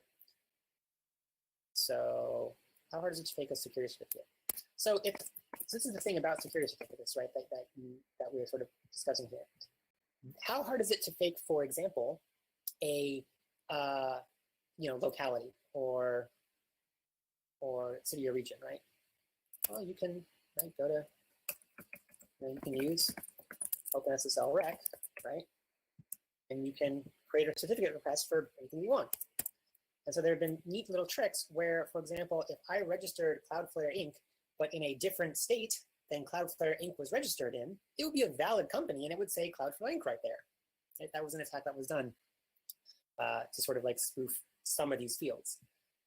And the point is not that this is, these sort of things, I wouldn't stress, looking at the company's details. Instead, right, notice that this is the fingerprint that is effectively the TLS certificate's version of a Signal safety number. Right? This is the thing that you use to verify that this is actually the certificate that you expected it to be. There used to be a certificate checking tool called Cert Patrol, which was like a browser extension. Yeah, I don't know if this is still around, but this is a little old. This used to do exactly that. It used to check those things for you. There's also another good tool at gsc.com/fingerprints, which will show you the view of a website's TLS certificate from its perspective. So for example, you can see these are the certificate fingerprints that this website sees. Yeah, it is weird cop imagery. Sees for these websites. So if you are actually under some incredible nation state threat, this is the only part of the certificate, the part of the website, I should say, hard to spoof. This certificate bit, right? And this specific fingerprint. There are attacks on these as well. One of the tools that comes with this with this VM is MITM proxy. Where is that? place. Right, DM proxy, yeah. Which will actually generate a root cert for you. It's primarily used for debugging. But the idea is, right, if we install our own root certificate, then this is no longer the root of the trust, which means that we can sign anything we want and have it be valid. But what we cannot do, and this is the key, is we cannot spoof this. This is the line in the certificate that is unique to this specific certificate, which is why if you are concerned about these sorts of sort of nation state level attacks, when you're going to facebook.com, one thing that you can do is literally, keep a journal. On this date at this time, I saw this fingerprint when I went to facebook.com. On this date, right, and if you do that from a trusted spot in the first load, right, do it from somewhere, where you're not, hopefully non-intercepted, right? You're sort of in a trust on the first use scenario there, a trophy scenario, but you can do it. And you can use sites like GRC as an example to find for you, right? Like what does GRC think hope done? That's it. It looks like, it thinks it looks like this. Okay, so at least GRC thinks that. Now, if this connection is already, compromised, then you only have as much trust in the things that you're seeing from that first connection. But the point is that keep a log, right? I've got this fingerprint for Facebook at this time. I've got this fingerprint for Twitter at this time. Then when you come back, do this process again. Look for that specific line, right? It's this, and compare it, copy and paste. Does it match? It's not perfect, but that's sort of, that is the way you would have to check for fingerprints if you're sort of at the very, very, very paranoid side of things. Because that's the thing that an attacker would have to actually compromise the remote website in order to spoof. So that's where we get the integrity from the start, which is why just looking for a green lock icon isn't necessarily the best option. Does that follow? We're all together on this? Great. All right. Finally, especially as we're running a little bit long on time, let's actually talk about automating this whole process that we've just done, right? So we now understand that websites can be made just by copying the website that exists or by, for example, writing some HTML. We know that that's the same thing as an email. We know the website is just a collection of files that we put in a folder. This very last part is, right, and so we can, and that when we load these pages, I should say, right, the person whose computer you are asking for pages from, right, is actually seeing all those requests. This means that you are giving them, right, you're letting them download these bits of information, these pages. But what we actually want from them is not simply to learn about the page's existence from us or something. We actually want to get information from them, right? So in Shayla's case, Elliot sends this email. He sends the email to her. She clicks the update button. She gets sent to this website, right? And then she's putting in some data here, right? She's entering some information, and we know that this is easy to do with knowledge of web forms, right? Which are the technology that allow a browser, right, to send user input back to the server. And in this case, we want that for a password. So we have to create something similar. It looks like, I don't think Hope has a login feature. So let's do something more like this with Shayla's example here with Facebook, right? We can do the same thing as we did for Hope with Facebook, except that this time, instead of doing it one at a time, and instead of setting up the server ourselves, instead of running the HTML stuff, we're just going to let the social engineers toolkit do it for us, because all this stuff is already automated. And so let's go out of that. We'll go to FPT, what's already installed in our lab environment, and we're just going to head and run sudo .se toolkit. And this is a tool created by David Kennedy out of Cleveland. It's going to, when you run this, it's going to tell you, hey, please use this for the betterment of, we are, et cetera, educational purposes only. We're not responsible for anything you do, blah, blah, blah. That's fine. We'll just say yes. As everyone always does. And this tool is a menu-driven framework that allows you to write plugins in Python that if you want to extend it. But we don't need to because it's got all the built-in all the built-in features that we want. So we want to use a social engineering attack, right? We'll say 1 here. We're going to make a website, so we're going to use website attack vectors. So we'll say 2 here. Now, notice this is almost like a phone menu, right? When you ever call up for customer support, press 1 for English, press 2 for, okay, so press 1 for social engineering, press 2 for website social engineering, and so on and so forth. What we want to do is a credential harvester, because that's what Elliot did in this case. Credential harvester is a fancy term for just give me a web form where people will enter their usernames and passwords, right? This is the most rudimentary form of phishing site that you can do. And then finally, right, we want option 2 to clone a site that already exists. In this case, right, Facebook. So we'll just say site cloner, like so. And notice what we've done here, right? We've just literally done 1, 2, 3, and we're going to get a clone of the Facebook login page. That's going to tell us when people are entering their usernames and passwords there. This last question is the most complicated one, and this is the IP for the postback in the harvester. So what this is asking us is, where do you want the form response to go to when they hit enter, right? And for that, we need it to be our public IP, so the IP address from the perspective of the visitor. So it's actually not the, oops, we want this to be the IP. Right, so, right, not the private IP here, but the public one. And then we're going to ask this answer for a site to clone, so we'll just choose Facebook. And that's going to take a minute, maybe less. And we should have, there it says, start running on port 80, and we should have now, right, a Facebook login screen. So we got a hit, right? This is the GET request. And so now we have a Facebook clone. So notice that from Shayla's perspective, right, she got an email, she clicked on it, and then went to a website. But from that's the defender's perspective. But from the attacker's perspective, what we're doing first is we're creating the website before we ever talk about creating the email, because we have to have some place for them to go to when they actually click on it, right? We're creating it from the C2, the command and control infrastructure, forward to the victim. But the victim's experience of it, of what they are seeing, is going to be from the other side. It's going to be from the email that we send out at the end, coming towards our C2 infrastructure. So sure enough, right?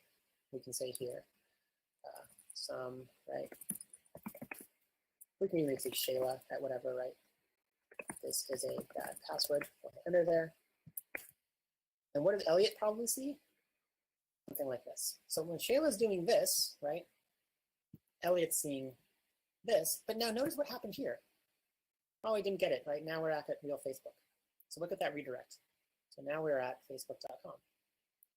So how many times have you, for example, fat-fingered a website, a logins form, and you weren't necessarily, type in your username and password, right? Didn't go, well, type it in again, and this time it works. But if you were already logged into Facebook in this case, right, you would now be actually logged into Facebook. I don't have a Facebook account, so it's not, I'm not logged in. And it's asking me to log in again. But that's it. That is all you need to do. So with a little bit of understanding of a network, how a network is set up, with a little bit of understanding of enough to use, right, Social Engineers Toolkit, for example, to press 1, 2, 3, then there you go. You've got a public-facing, right, website. That looks pretty good. Any questions about that a little bit so far?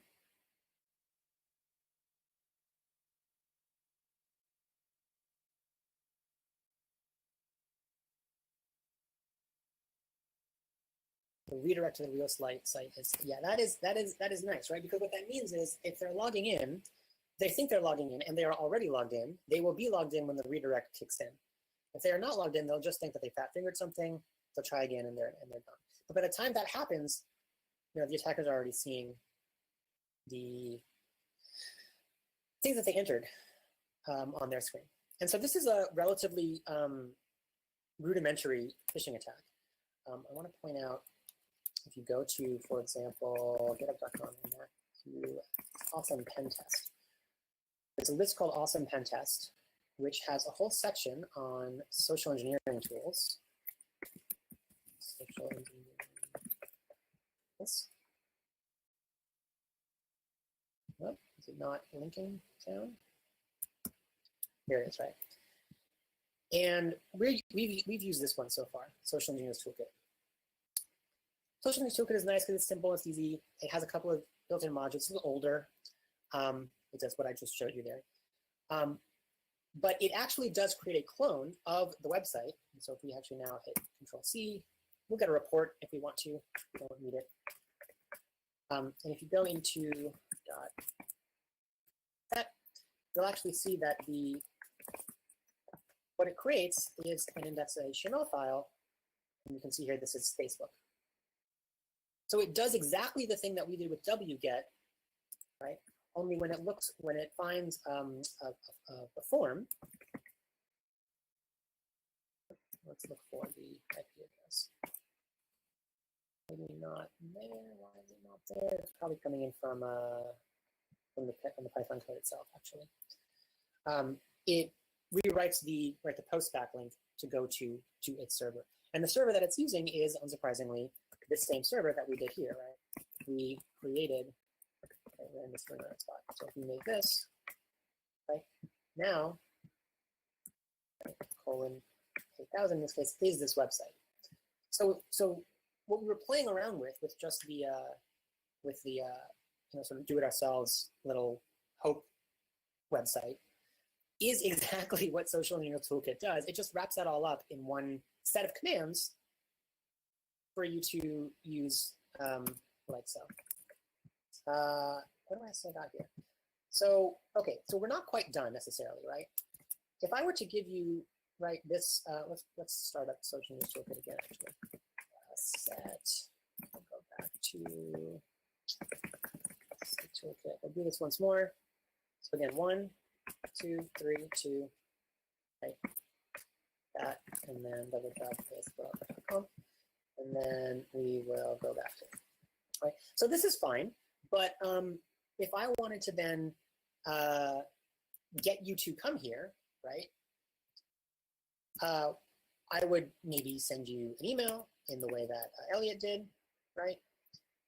And I would have to somehow have to put this link, right, this address, put this down into the right text edit window here. Right? I have to give you this somehow. And if you saw this, and of course maybe on a non-RC 1918 private address, maybe it'd be like 1.2.1. Something more public, whatever. Some IP address doesn't really matter, right? Maybe you wouldn't click this, right? When was the last time you clicked on a link like this in an email, right? That looked like that.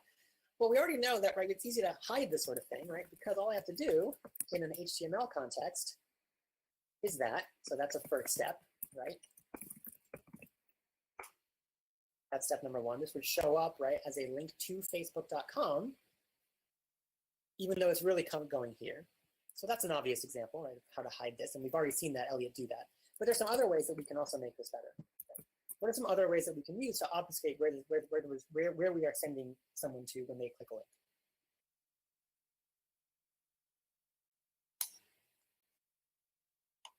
Maybe forget about email and HTML, right? Let's say you're sending a text message, right? Because that's also a way that you can phish, right, through SMS messages. And that there's no option for HTML, what I just showed there, right, in a text message.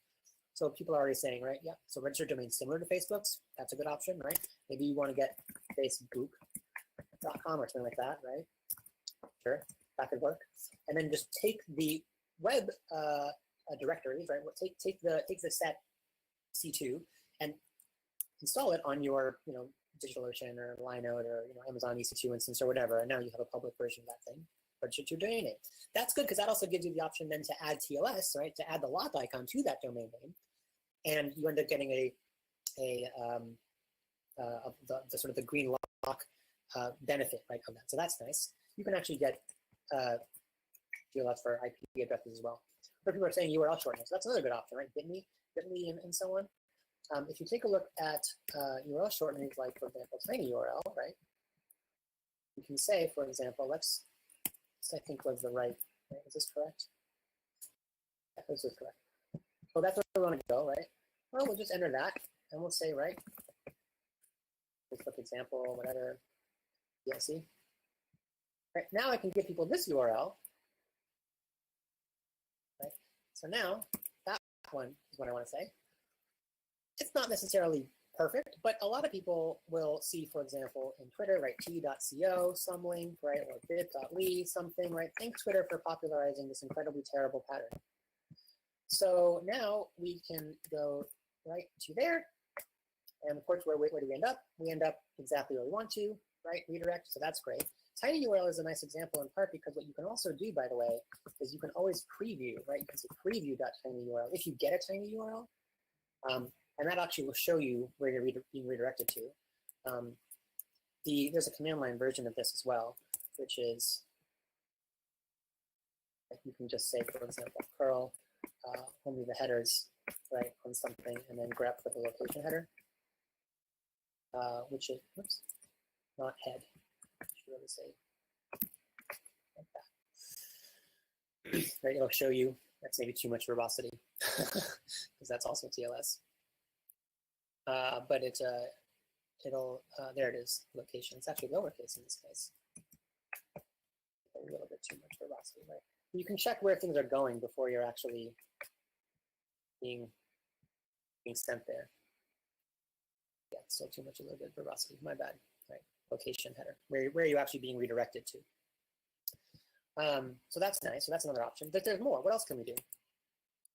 People are asking some questions here. Can you touch on techniques for making sure your phishing email actually lands in a target's inbox and won't get caught by a spam or phishing filter? So I can't as much as I would like to, in part because you need sort of an email infrastructure for this, and we haven't talked anything about that. So for example, if you are trying to look more legitimate to an email service, you're going to want to set up an actual domain, get sort of, have sent emails in the past through that domain. You can verify things. You can use I think people have already mentioned earlier, DMARC and SPF and other technologies to sort of allow that, sort of gain that reputation. But you kind of need a bit more time to make that particularly work, but so to work well.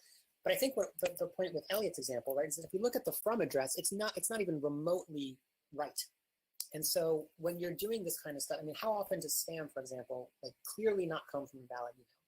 You know what I mean? So I don't want to really talk about that too much, A, because honestly, I haven't really done a whole ton of that because I'm not really setting up super targeted phishing attacks, A. B, there's a lot more infrastructure that you have to know about for that to really then work. And so we don't really have time for that. And C, it's actually not that necessary for a lot of the things that you might think that you are trying to do. Unless, again, you are part of an organization that's already resourcing you to do these things in some very concerted way. Thanks, Fuggles. Yeah, that's the link there.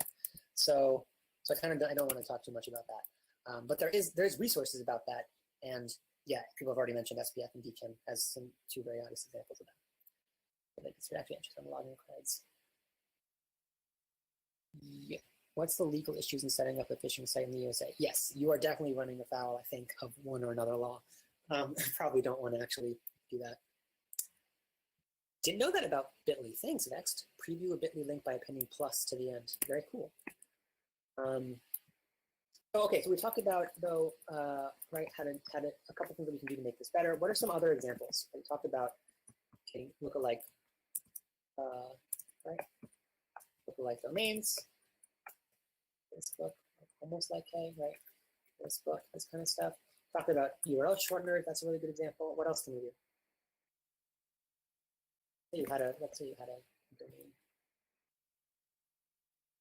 What was the technique used to copy the login screen? The wget command.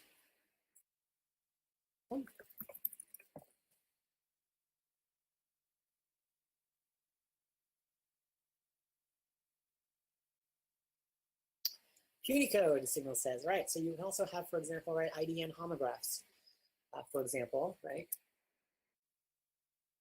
Facebook. And you can get that domain, right? That's legal.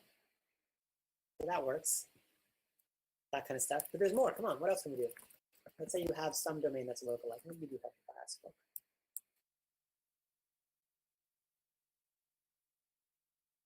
There are tools to run the stolen domains on other sites. You're thinking about account takeover tools. I think there's another list at malware. Credential stuffing account checkers. That's what it is. So if you look at these, right? These are all the these are tools that are sometimes often sold on the darknet for doing sort of mass ATO.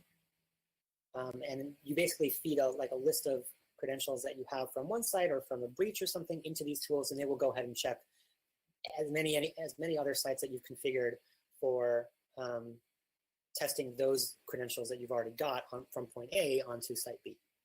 So that is a place to go exploring for once you collect creds.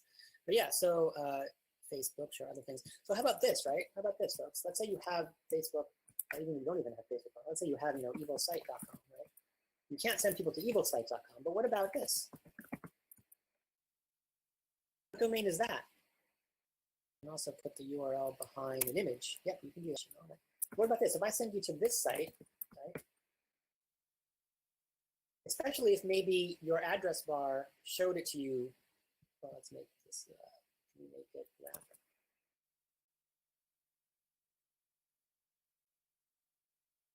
Sure. You get the idea though, right? If the URL bar cuts off a part of the right-hand side, like for example, Safari, or very small Windows do, right? And maybe I was going to, right, other site, got some subdomain, dot blah, blah, blah, dot blah, blah, blah, blah, right? Dot facebook.com or something like this, right? Facebook.com dot whatever.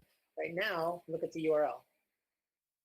It looks pretty real, even though it's actually just a subdomain of some other domain. And so this is the technique that's actually used by tools like EvilGenX and Modlishka that create for you, that don't just run a web server, but also run a DNS server and automatically pick up any subdomain of a base domain that you use. We don't necessarily have time for that right now, but it is on your VMs. So if you want to play with, for example, EvilGenX, it's there.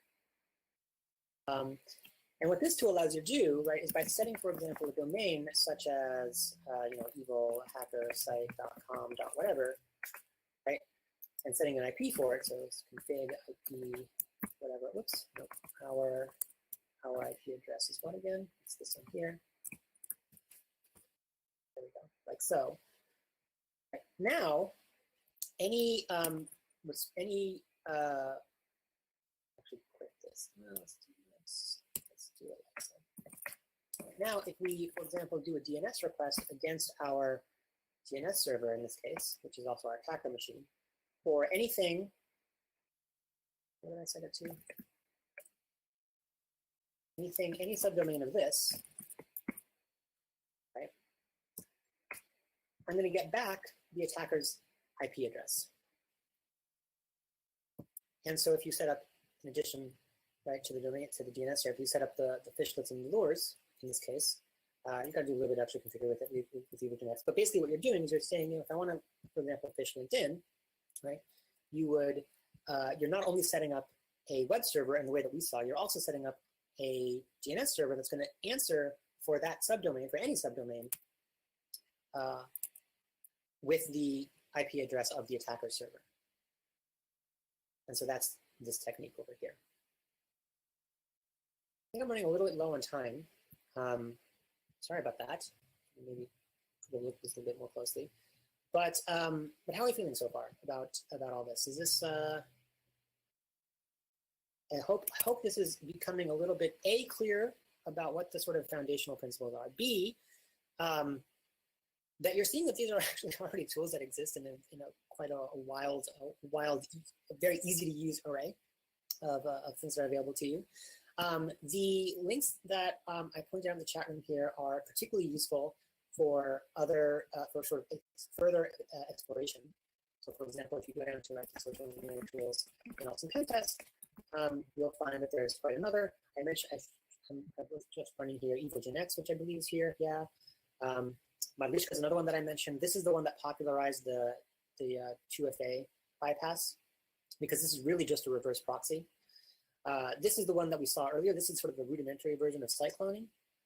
None of these are necessarily super robust from the perspective of high availability or sort of full campaigns. For that, you want to use something like Fiercefish or Kingfisher or GoFish.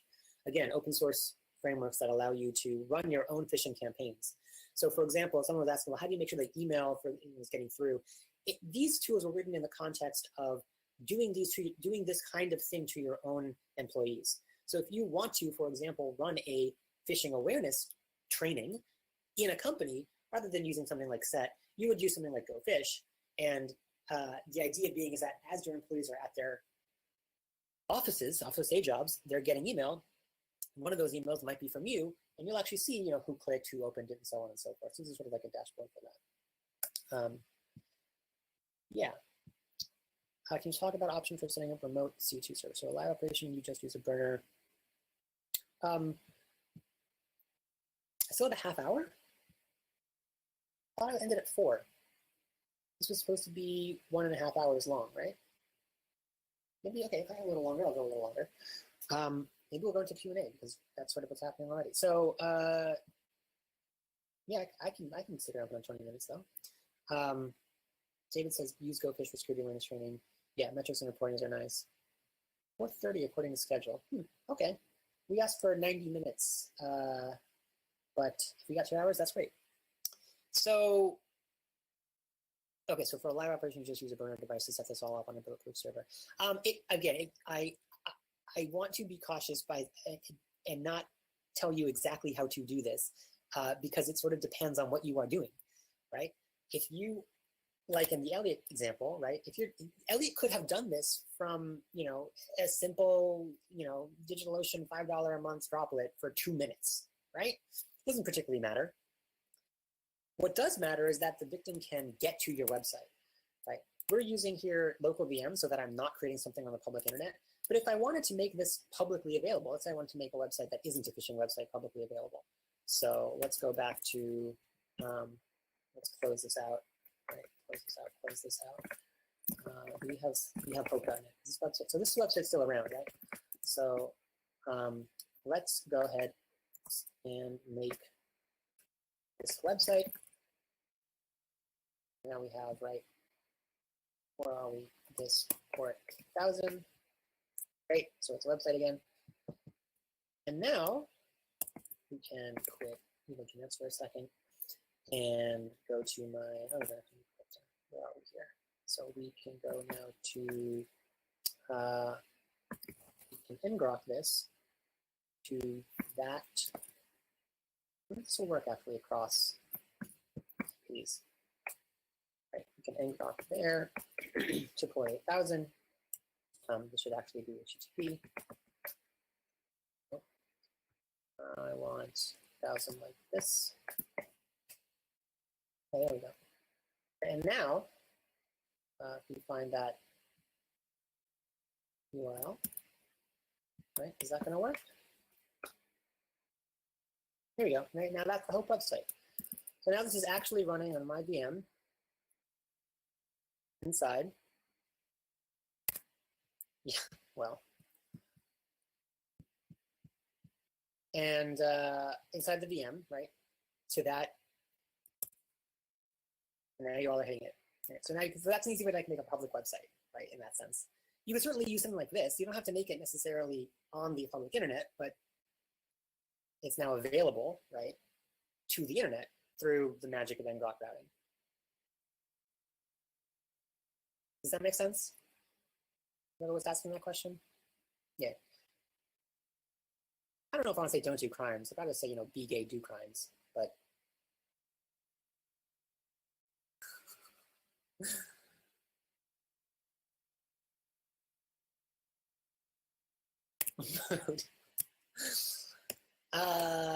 Yeah, so that's ngrok. We can kill that now. Now that's gone, right? So we reload this.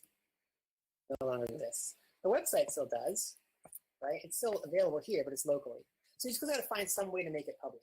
If you don't want to pay for an EC2 instance or for DigitalOcean, droplet or whatever, some VPS, right? You can certainly use some fancy routing stuff like this.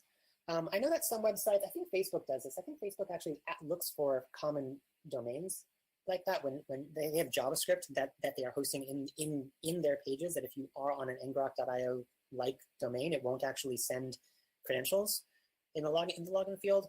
I can't be 100% sure about that, but I think I remember trying this at one point with that version of this demo, sort of as an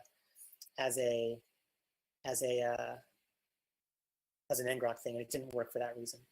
So, you know, you should test it out, basically, depending on what you want to do.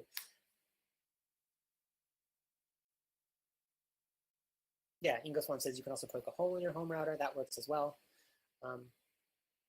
Right, I'm a big fan of running onion services as sort of home services, because Tor onion services allow you to do map punching really easily because you're both going right outbound. So that's that. That's a thing you can do.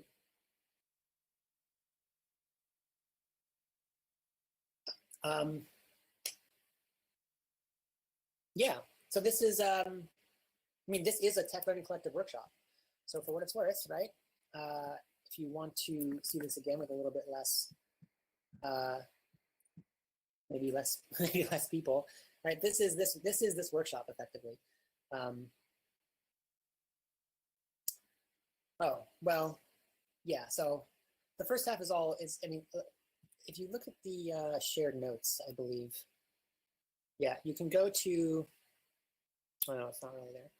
I'll give the direct link to this, to the stuff on Anarchotech, because that is, oh wait, I think that was actually where I was already. Yeah, this is the outline. It's not all necessarily written out, but this is the outline for everything.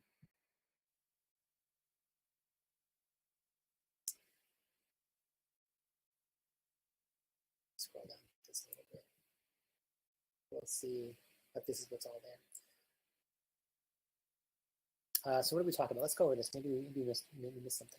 Components, right? We talked about bait a little bit, sort of after the fact. Look like web server. Set was RSC2. We talked about the Chrome, web browser Chrome from the viewport remote content, title, status, address bar, lock, right? All the different parts of the web browser. You could code a site from scratch. We talked about checking CLS certificates. We looked at using reverse proxy very briefly, publishing sites on the web, receiving postcasts, talk about that, automating, right? And then the whole section on sort of making the base. What else is there? Oh, right. Let's talk a little bit about the defensive parts, right? So you can be careful where you click, obviously. You can harden your login situation, right? You can use a password manager. That's a big one. Notice that if I'm at actual Facebook, right? If I this is not right. If I go to the actual Facebook login screen, yeah, no, I do. So you see this, right? And if oh, even better, login.php, right?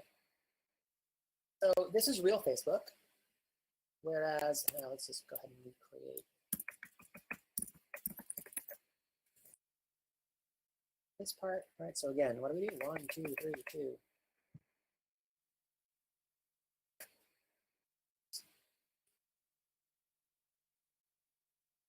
I hate that Chrome pulls out the entire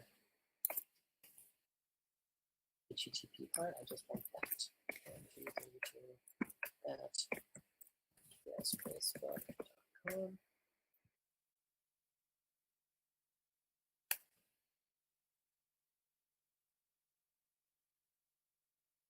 So take a look at this, right? You see I'm using LastPass in this browser, for example, and there's no recognized, right, links. There's no recognized, not links, accounts. Here, actually there's still none because I'm not logged into LastPass. There would be some if I was logged into LastPass, which I'm not going to do right now, right? But that's one way that you can sort of catch these out, because if you, by using a password manager, one of the benefits of doing so is actually this. It's an anti-phishing technique, which is to say you are not going to be offered logging into sites if the URLs don't match. And the password manager is going to do that for you. That's, I think, what was the point of use a password manager here.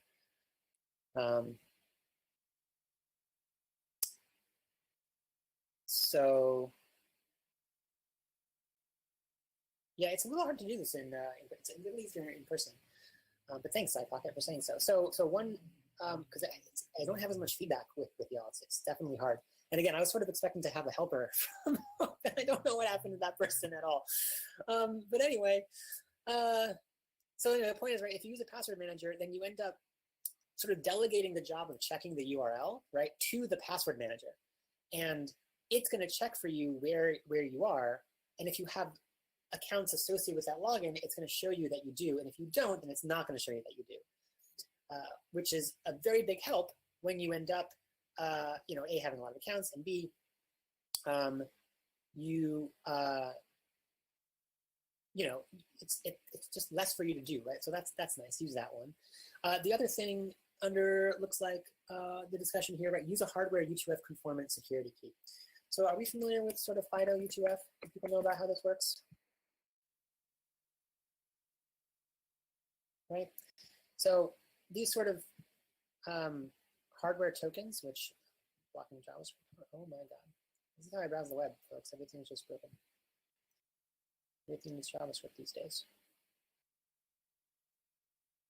Oh, jeez. Oh, that's that. Something like this, right? And so what's unique about this, the reason that this is the recommendation for anti-phishing and not something, for example, like the Google Authenticator, right? If you've seen tools like this, yeah, this sort of thing. This is not bad. You can certainly turn on two-step authentication. That helps. The problem with this, though, is that if you are being phished, which is to say that you are going to some fake website, right? Imagine simply adding the two-factor auth code as another field, right? If I can control the HTML, I can write any fields that I want here. I can ask for any input from the client that I want. And this is precisely what tools like Mardishka and EagleGenX do, which is rather than actually having to write any HTML at all, it just asks facebook.com, hey, what HTML would you send, right? And if Facebook is asking you then for a one-time password, which is what these TOTP numbers are, right? Time-based one-time passwords, then you're giving that to the attacker. And they're just going to forward that along to the site you're logging into.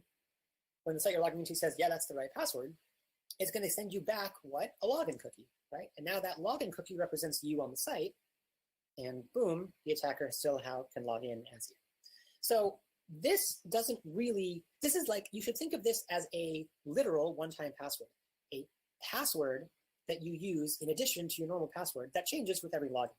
But if only one login needs to be compromised for someone to impersonate you, then this doesn't actually protect you essentially from that attack. So why is this different? This is different because the U2F protocol actually embeds a secret through public key cryptography that is hosted on the domain you're logging into as part of the domain. So every domain, every time that you log in, you're not actually logging in just with using a password per se, but you're actually logging in through a public key exchange in the same way that you might, for example, with an SSH login, and you're authenticating both sides, right?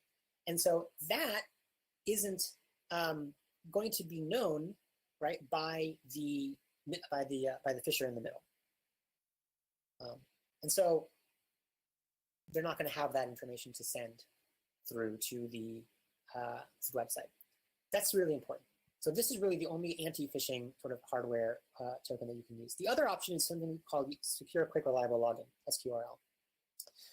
This is also a GRC thing, SQRL, grc.com, SQRL, sqrlgrc.com/.com/SQRL. Secure Quick Reliable Login is a sort of an alternative to logging in with passwords.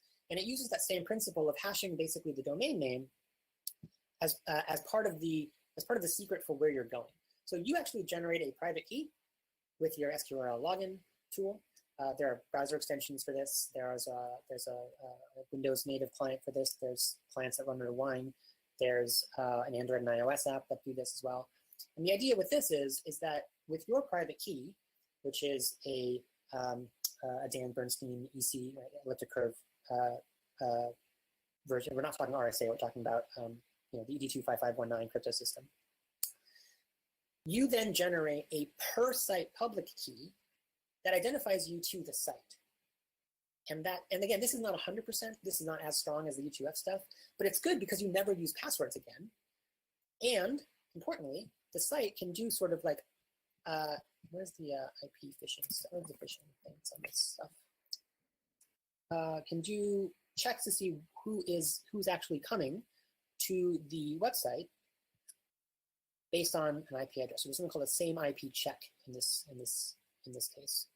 But I don't really know. GRC phishing score. Where was that? This is sort of like a halfway step, anti-hit. Right. So there's some information about that on this side.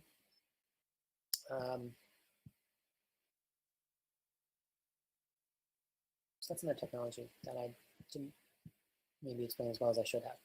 There's that. What else is there? Validate endpoint and message authenticity, of course. That's all the integrity stuff we talked about, right? The HTTPS everywhere's enable, right? Ease mode, turn it on. And the other thing, of course, is to verify who you're talking to. So, for example, when you get a message via Signal, right? Is it a verified contact or not? If you get a message via email, is it a signed email or not? You know, we sort of laughed for a long time about you know, we decided not to prioritize things like secure email without recognizing that it wasn't just about privacy, right? It was about integrity.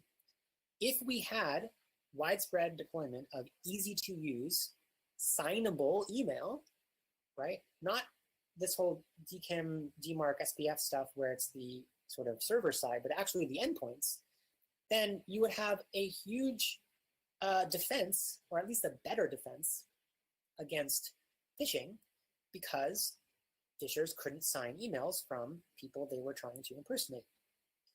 And so, yeah, you can maybe create a UI for it, right? Look at this example, right? If this, you know, we can imagine if we don't know how to tell the difference between where this where the attacker starts writing and when Gmail starts writing, maybe if we were Elliot, we could add to the top of this bar, right, like signed by Gmail, and then like in white, right, and then the rest of this email here. So that's not necessarily 100% proof. It's not going to be idiot proof in that sense, right? Or I should say layperson proof. But it's better. This is what Apple does, right? When you get for example, a security announcement from Apple's vulnerability list, right? Those are all PGP signed messages that they send to you, so that you know that's a real thing. So there's that. So there, another option. The recording would be available. No, I don't think I started a recording on this. The review, I would encourage you to check out this thing, of course. And for what it's worth, there's also these workshops. Tech Learning Collective does free stuff as well. So when's the next free thing? Looks like it's on Sunday the 9th. You can come to that and sliding scale events. So I think that's kind of all I really got for you anyway, without trying to sort of do too much on the fly. And also now I guess it is time. We're running low on time. So thanks for coming. I hope this was helpful, at least interesting. No, I did not do a bio slide. And that's all.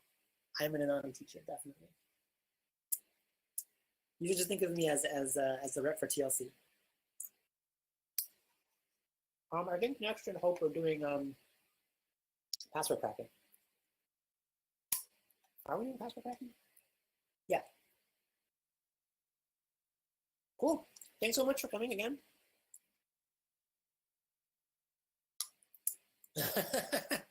Right, Sigma. I mean, this again, right? This was all about the ideas.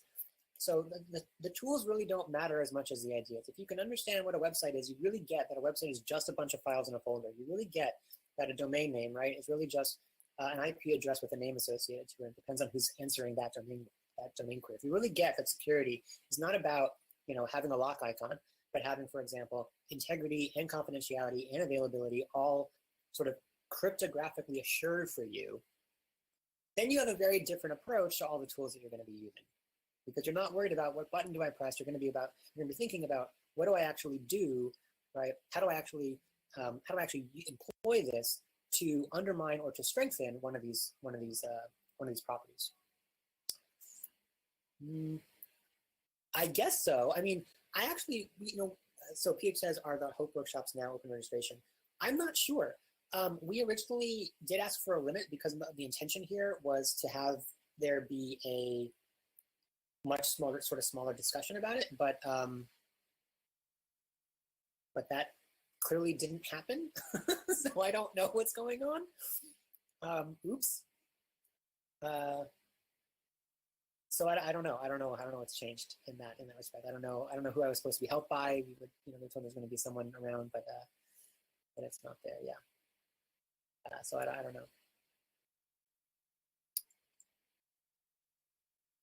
But yeah, I don't know. So, anyways,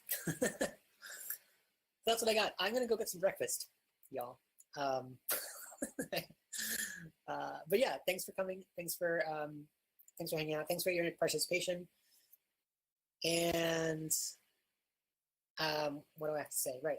If you want to contact me through TLC. That's the easiest way to do that. We publish a PGP key. We publish a signal safety number as well. So there's a signal number that goes to a group of us. There's this is our safety number for that conversation. That's our email address. That's a PGP key for us. And there you go.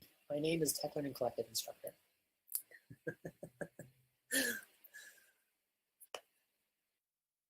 I think with that, I'm going to stop sharing the screen. Thanks so much.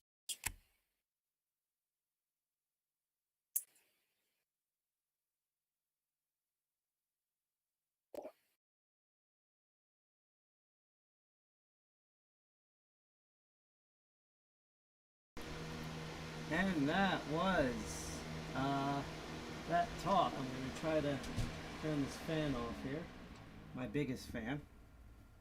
That was the Tech Learning Collective workshop on password cracking. I know we missed a little bit of the beginning of it, but as I said, it's more, I've seen this in person, and that's pretty much how they do it down there at Tech Learning Collective, and that was really awesome. And I'm glad that they got to put even like more detailed stuff than I normally see them at their workshops. I guess they've been redefining the talk since December. So that's really cool.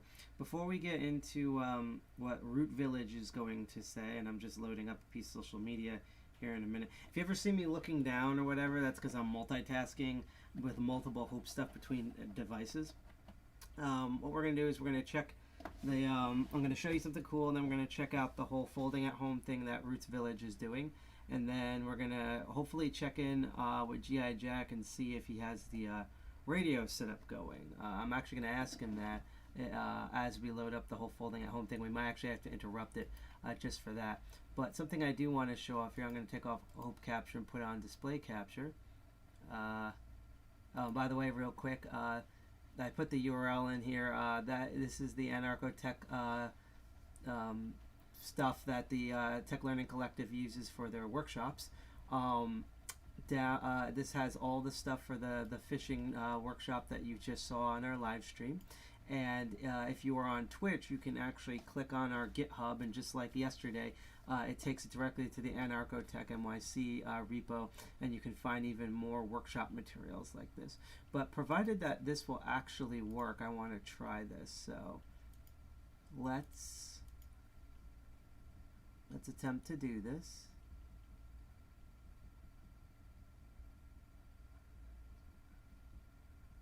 So we're going to put in a certain ISO. I hope this works, because I'm really excited on what this is. It's not showing up. Let's try all files. Should be under P. Hang on a moment. Let's go into downloads for this browser and see. Yeah, it should be under P, Parrot Security. So let's look at that again, because I've been meaning to set this up for a while. Might be under a different icon or something. Here we go. Hopefully this just works. Let's see. Failed to open. Okay, I guess I won't show you that. Unfortunately, I was gonna show you Parrot OS and what they were showing with the let's see. showing the social engineers toolkit that Dave Kennedy made. But instead, what we're actually going to do is I'm going to switch things back again. And we are going to try to go into the workshop for the folding at home.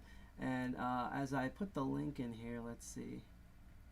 That I can't wait for the CentOS one. Unfortunately, that'll be during Hackall and Commander, so we won't stream that live, but it should be related. Yep, the How to Motivate Hackers and Fight COVID-19 with Botnet. So I'm going to copy that link. And I just want to mention that as this loads, if we go to, let's see, we should be able to find it like this. 201 COVID. That should hopefully, I really hope, bring this up. Let's see here. It's not on the front page, but it did bring up one of our links. I should be able to go through a link in order to get this, hopefully. Oh, this is the EFF's mention of our meetup. I have to do that again with that. Let's see. So, let's see. Where's the... Did they actually put our blog link in here? Oh, it's just the meetup. That sucks. All right, let's go back. Yeah, I should know EFF Medium. I might have to. Yeah, I'm just gonna have to drag through Medium here. So unfortunately, we did post this such a while back that it's gonna take a minute or so for everything to properly load, but we will get there. I just have to find the little COVID cacodemon that we used, which should be here. Yep. Let's see. I don't know why it's not loading. Here we go. Yep, the hacker. We have a guide on our blog called the. And I'll actually repost the link here. Get rid of the source for that. Go back into OBS. There we go. The link I just posted is the our hacker resource guide to combat the coronavirus epidemic. And one of the things that G.I. Jack helps up, he was actually the brainchild for all of this, is we've participated in Folding at Home. We have the links for the Windows, Mac, and Linux version of Folding at Home, as well as the FreeBSD port of it. And well, you're going to see the talk in a moment about how to set that up, done by the Roots Village people. But if we go to our page, now we're not as big as the Roots Village people, but we're actually shocked of how popular this became. And our Folding at Home, once it finally loads, if it actually lets, there we go. We are actually, we jumped 700, we're now in the 600s now, out of like literally over 200,000 teams, so that's great. And Jeff Moss actually has jumped up to number 2 on this. Neo is number 1, 2, 3, 4, 5, 6, 7, 8. G.I. Jack, I think, fell off the top 10, but is still up there. And yeah, and Jack blew 2 video cards about his first episode of Archvile is actually replacing those cards to play World of Warcraft. And then I'm some here at the lower place, although we're going to use some of the other high-powered machines to get in here. But if you want to contribute to our Folding at Home team, when you do sign up, and the Roots Village people are going to talk about how to set that up. If you want to do our team, we're team DC201, and our team ID is 24190.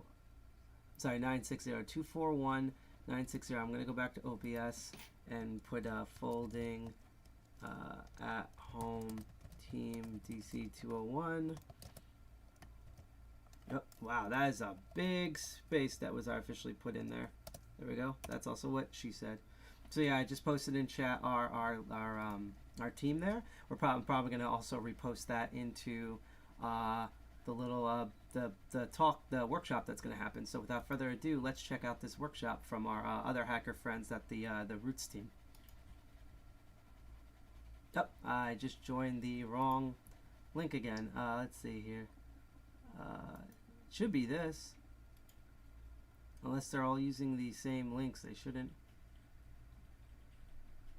Let's try that again. Maybe they haven't switched over yet. Here we go. Because I know Tech Learning Collective, I think, went slightly over or something. So right now we're waiting for the mod to approve to join. We just got approved. enjoy this. Oh, there's going to be a video first. That's neat.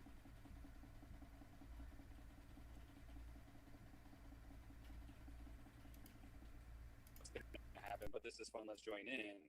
And then slowly over time, we were like, let's get more points. And then actually see the fruits with some of the scientific that come out with updates from the Folding at Home project around the COVID results.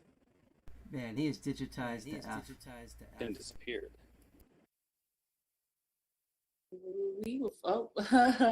So Bellum just crashed. He'll join us again in a moment. I think we'll go ahead and should we go ahead and queue up the what is folding at home? Sure. Let me grab the URL for that.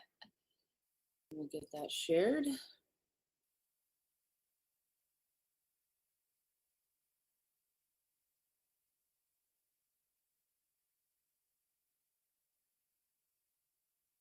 Forgive me, this is a learning process for us all. I'm going to get this video started right now.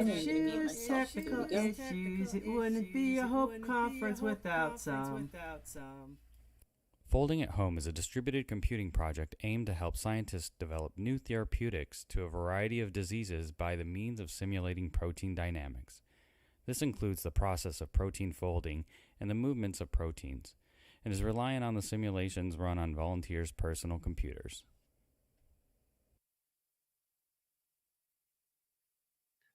Folding at Home is a distributed computing project, and for those of you who have already dabbled in that, think of most recently the SETI at Home search for extraterrestrials, and for those who are really old school, think back to the late 90s and the distributed.net search for RC5 keys. We're taking work products and we're throwing them out to thousands of CPUs and GPUs out there to help Folding at Home do its thing.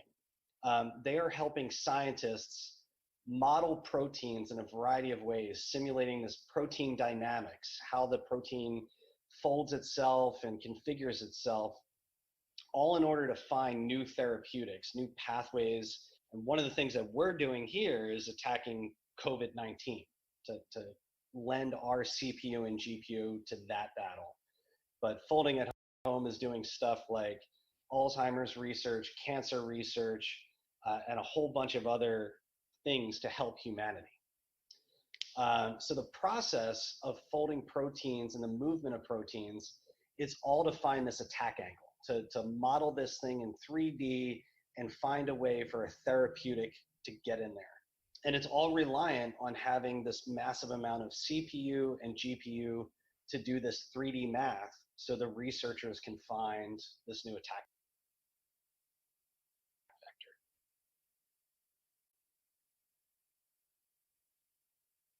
So Folding at Home is, that's the software client, the distributed software client that we're using to fold cameras. So BRB. It takes a lot of computational power to fold the proteins. There's these long amino acid chains and all of this stuff that has to come together, and they have a lot of scientists working to help look at a lot of different things and how the misfolding of proteins affects these things, and providing the computational power, and looking for teams like us to kind of provide a lot of that. And I think that we've done a pretty good job. Awesome. Yeah.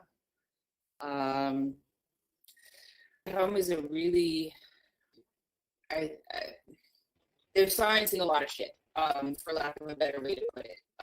It's really pretty important stuff. I'm not the best at putting that level of scientific stuff into words, and if anyone else wants to kind of jump in and maybe add some, it's a great organization. They're really helping to make things easy for everyone to take part, which I think is a really huge component of getting a lot of things done. Like it has to be easy, it has to be relatable, and they've done really good at putting that together. Yeah, Folding at Home, they've made it as easier than I think any of the other distributed computing projects that we've used in the past. SETI had its kind of weird quirks as it started out, and the distributed.net stuff way back in the day also had some weird quirks to make sure that thing ran and was easy. But Folding is easy. Install it, get it running, and have to deal with some Linux driver issues if you're trying to run it there. Or, God forbid you try to run it on a Mac. It's not going to happen. Yeah, and if you guys have any questions, I mean, I'm assuming that some of you guys are going through the process of installation right now. If you haven't done it already, if you have questions, queue them up. We'll keep an eye on the chat, and we'll either answer them as they kind of roll into what we're doing, or we'll get to them at the end. And so yeah, I think we'll go ahead and queue up the next video. Is that all right, guys? Okay. Sounds good.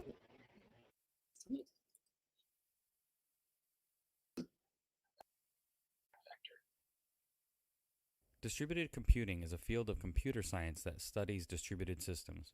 A distributed system is a system whose components are located on different networked computers, which communicate and coordinate their actions by passing messages to one another. The components interact with one another in order to achieve a common goal. 3 significant characteristics of distributed systems are concurrency of components, lack of a global clock, and independent failure of components. Botnets. A botnet. A botnet. Botnets. A botnet. A botnet. Botnets. Botnet. Hi, I'm Space Rogue. Now, hackers have a long history helping out and pitching in with projects like this.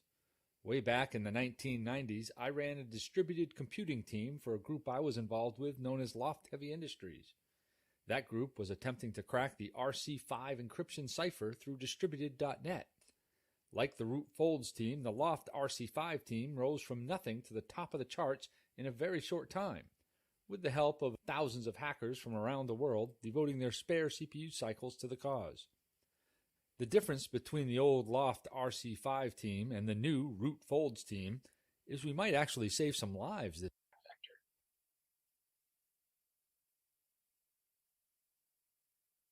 First, I want to say that Space Rogue, gosh, he has a voice like butter, doesn't he? So yeah, there is a long history of this kind of involvement in the scene, and I think a lot of us up here on this panel are old enough to remember to remember those things and to have been involved. At first, I don't know. I mean, I think back to like the RC5 stuff, and I don't want to say that it seemed subversive, but it definitely seemed like it was in line with like kind of the hacker causes that we sort of had in mind, and definitely kind of a bigger, broader like benefit to the world. And there's also this competitive aspect that I think helps to really spur, not only is it fun to be like, fuck you beams, I passed you. It's really awesome when your team is like getting past their other teams and doing really well. And I think a key component to getting that class is, a lot of the ideas that we kind of stole. You adapt and you steal. But we had a lot of good influences in terms of how to motivate from folks like the Loft and everything, and getting people to join the cause has been really fun and rewarding. Yeah, I think when we were first starting, I remember joined, and all of a sudden he had like 6 gaming computers, like his kids' computers, his computers, whatever going. And I just remember trying to convince his wife to go tell his son that he needed to play Minecraft some more, so we would steal some points away. So there was a lot of competitiveness but at the same time, like, you know, it was still going that cause, and then was, you know, sitting there trying to figure out what GI, and then also hearing about the power bill and all sorts of interesting things. But, you know, like I said, hopefully the end results are worth it. There's also a bunch of people from the kind of the seed of our team. You know, there's Space Rogue, Network, Core, and those guys really started to blow out the points. You know, even Craig, you know, when he had some data center capacity to use from work. And it's funny that now that we're all grown up, it's a lot different than back in the day when we had very limited funds and it was hard to help out in these causes. And now people are like, yeah, getting ready to shut down my data center and move some stuff over here, but I think we can do some folding over here. And other people are like, yeah, let's buy a couple extra GPUs. So it's been rewarding to have a little bit more flexibility now that we're all grown up. And being all grown up, well, let's talk about kind of where we came from. Let's get into a little bit of, you know, the name of the team that we've established is Root Folds, and that's based on Root. So let's roll into the what the is Root portion of our video stuff. So here we go. Distributed computing is a field of computer science that studies distributed systems. A distributed system is a system whose components are located on different networked computers, which communicate and coordinate their actions by passing messages to one another. The components interact with one another in order to achieve a common goal. 3 significant characteristics of distributed systems are concurrency of components, lack of a global clock, and independent failure of components. Botnets. A botnet. A botnet. Botnets. A botnet. A botnet. Botnet. Hi, I'm Space Rogue. Now, hackers have a long history helping out and pitching in with projects like this. Way back in the 1990s, I ran a distributed computing team for a group I was involved with known as Loft Heavy Industries. That group was attempting to crack the RC5 encryption cipher through distributed.net. Like the Root Folds team, the Loft RC5 team rose from nothing to the top of the charts in a very short time, with the help of thousands of hackers from around. I am pausing the video because I'm hearing enough from a little bit of chatter that we might be seeing the previous video. No, we're on. That was X talking. That's so weird. Let's try it. Do you want to load the URL one more time, Peg? Yeah, let me go ahead and give this a go, another try. Stop. Let me get the Technical difficulties, URL. So what I did was I just let it continue and it might not be doing the same for me as it is for you. So let me get that specific link.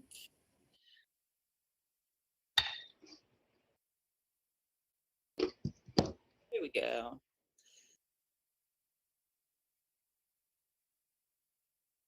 Founded in 1994, Root was one of the first computer hacker groups in the post-bulletin board system era. They were primarily known for their early humorous take on security industry advisory and hosting semi-annual parties. Root grew to become... Sorry, someone's echoing pretty bad. Like presenters, mute your stuff, and then we'll go. All right, cool. We're going. Go. Hacker think tank of computer security think experts. tank of computer security experts consisting of members of other well-known hacker groups, such as Cult of the Dead Cow, Loft Heavy Industries, the Legion of Doom, and Masters of Deception. Root is what I like to refer to as a hacker supergroup. Jokingly, of course. I like how Joseph Menn called us the old guard. All the old guard hackers. Brap. It was founded in 1994 by a hacker named Osaka. It was created as sort of a satirical group poking fun at other hacker groups at the time, especially 8LGM. Root includes members from many other groups, such as Cult of the Dead Cow, Masters of Deception, and the Guild, and we frequently posted onion-esque articles and security advisories to bug tracks, such as a race condition in the Littermade Deluxe Self-Cleaning Litter Box. Over the course of the last 25 years, we've remained mostly in touch and become working stiffs. We get together once every year in Las Vegas before DEFCON, which is sort of like a high school class reunion, except for people you actually want to see. Several of us have recently delved into doing some charity work, and the Folding at Home program seemed like a great way for us to give back a little and unite hackers from all over the world to join us for stickers and prizes. All right. I'm gonna go ahead and make sure that I share the specific URL for the next one instead of like pausing and playing. So that's who Root is. Root. We have a lot of fun. We're serious, but we're not serious. The the litter made vulnerability, as said in the chat, was full on legit. Race conditions legit. So I don't know. I mean, it's in the spirit of, I feel like, the whole like Root thing that we kind of present this way with a little bit of casualness and fun. So Scott, I'm sorry, X, bleep X. Just dox me. Could maybe just say a little more. About the litter made one? Yeah, sure. I feel like Red Dragon. There were several people living at this house at the time. It was like Cracks and Red Dragon and B and whoever else out. And Red Dragon liked to buy the most expensive stuff, so he bought this $300-400 cat box that supposedly would rake the litter into a container and then come back. But he did discover that if the cat got behind it while the raking cone was going backwards, that the cat could get trapped somehow. So we wrote up an advisory, posted to Bug Track, and we used to have to get who's the guy that ran Bug Track at? I used to have to message him privately to approve all of our advisories. Man, he's really pixelated to hell and back.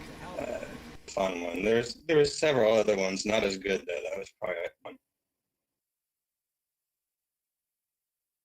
So yeah, that's who we are. That's what we do. I like to describe it as like the onion of hacker groups. But at the same time, there's we kind of are made up of, it's almost like a meta group, kind of made up of a little bit of everybody, and a lot of people have gone to really kind of important places, and I don't know, I'm proud of us. And I guess we should kind of maybe roll right into the next segment, which is kind of how this rolls into our folding team and what we've done with that. So I'll go ahead and get that queued up. Welcome back, Bellum. It's hot at your place, isn't it? All right, let me get this queued up. I think this one is my favorite one. I'm trying to give anything away. Hang on. Here we go. The Root Folds Folding at Home team was founded by Bellum and Beams on April 4th, 2020, and quickly rose through the ranks into the top 100 of over 250,000 teams. This is their story. And then fast forward to April, I had a conversation with Beams. I'm like, hey, I'm doing this. Oh shit, so am I. All right, I had this other idea. Ran it past X just to make sure it was cool to use the name, and that's when I asked Peg that fateful question. I've been waiting my whole life for this moment.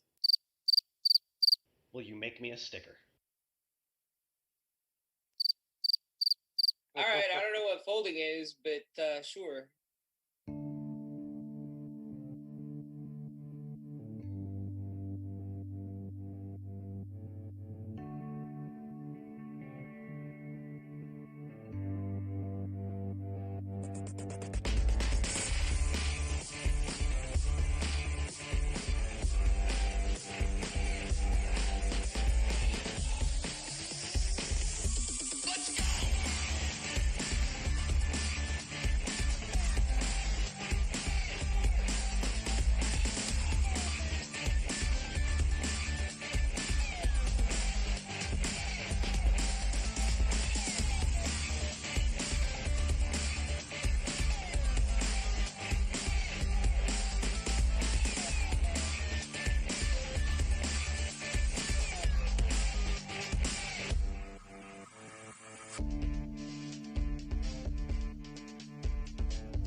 So I feel like I cut off a chapter somewhere. And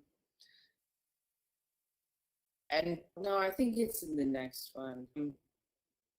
But I do want to, yeah, okay, sorry, I got the sequence there. So I want to jump into, now, you saw the stickers that we've done and some of the stats that they were able to generate. It really, like, gosh.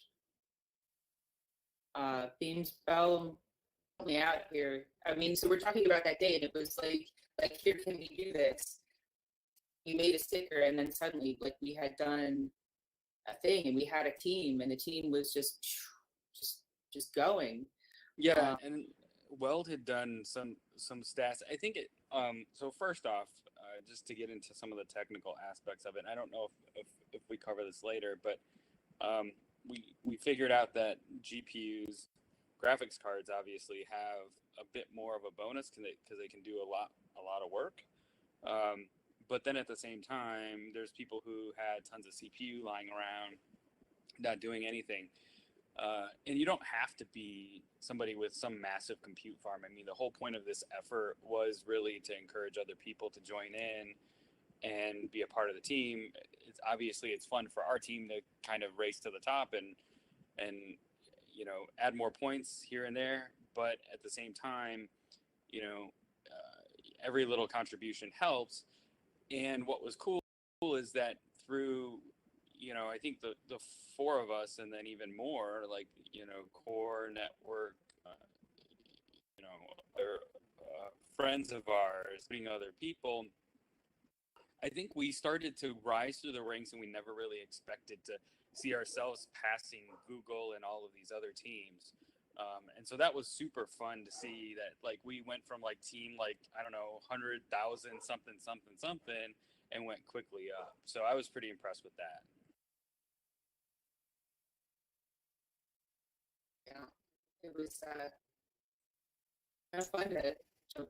Yeah. Any excuse for me to send people stickers and print more stickers, then I'm gonna do it. Yeah, we like stickers. Stickers are a pretty good motivator.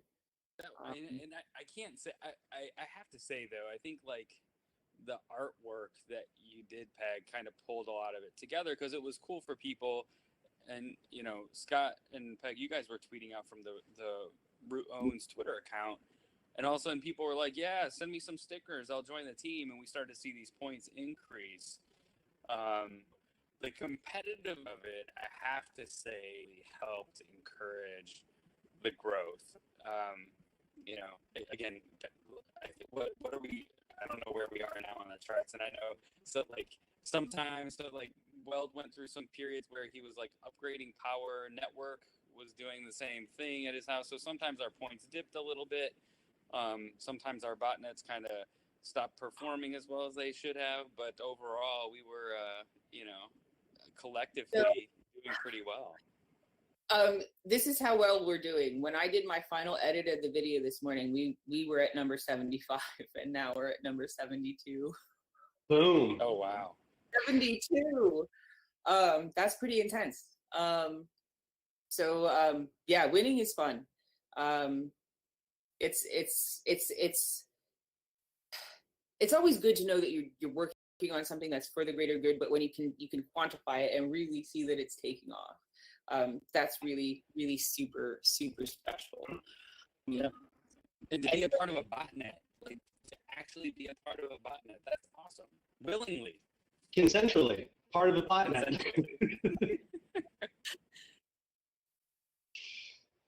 All right, I'm gonna go ahead and load up the next little stuff that kind of gets a little bit more into the art aspect and kind of brings and Obscure, if you're on, feel free to enable your microphone after like this is our little talk here. And so we had so much influence from CDC and the Loft and the merch and the swag that came from conferences over the last 20-25 years. And so we had a lot of inspiration to draw from. And so So the part of this conversation that you don't see is kind of me being like, so Paul, how do you feel about me stealing? Like, because CDC has done, I mean, everyone's done stickers, but patches and coins, and it was like that was like our next progression in terms of having getting people involved in making contests and rewards for people for quite frankly, really pretty extreme levels of production. So let me get that video rolling.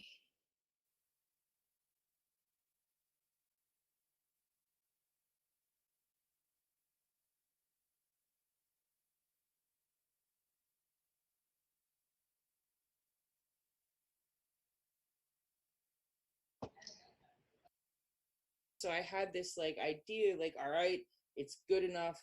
Let me show it to them. They roll with it. And then it's like, all right, it is good enough. It can still be kind of hard not to. At the same time, you have to deal with the cringe factor of having unleashed something into the world. I've had a lot of that because I've got 30 years worth of stuff out there. Oh, this whole process has been really fun.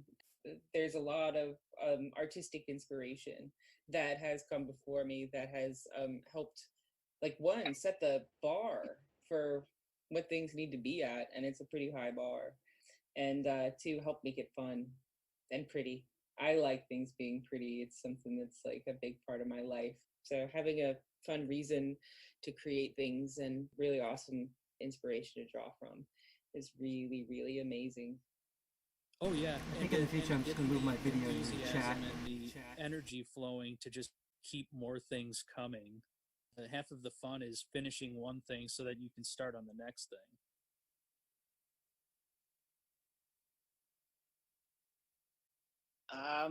All right, I'm checking on our next video. I feel like I might have paused one of our videos early. So if you give me a second, I'm going to see if I can queue up, because there's a little bit where it's beyond the stats that we've achieved. There's more to it than just these numbers, and so I want to make sure that I get that video. So let me try to queue that up.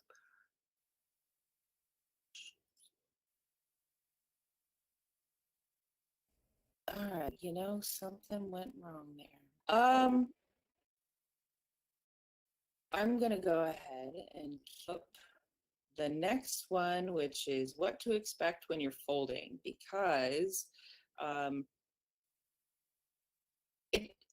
it's rewarding. It comes with some caveats. So let's queue that one up.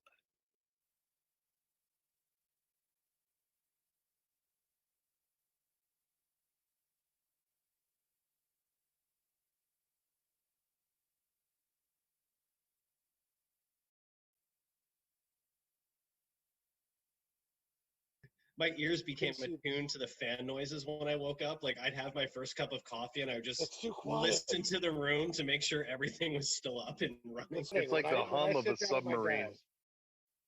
Put my hand behind my fan as I leave my room, and like, it's warm, it's cool, it's cold, something's not cool.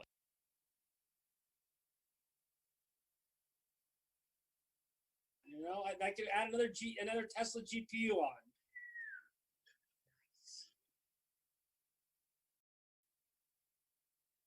It became what all these projects become, right? It became community, and we don't know everyone who's folding with our team, but like all these projects that we've spun up in the past, we just fold in community, right? We build community around it. Winning is pretty fun.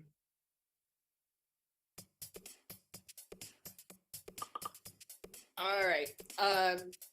With that said, I think we'll go ahead and we've got our special guests. Go ahead and turn on your mics and your cameras now, and we'll just kind of start kind of rolling from here. We'll let me see if I can get the PDF file rolled up. That's going to kind of guide us through the installation process and keep us on track a little bit here. I put that link over here.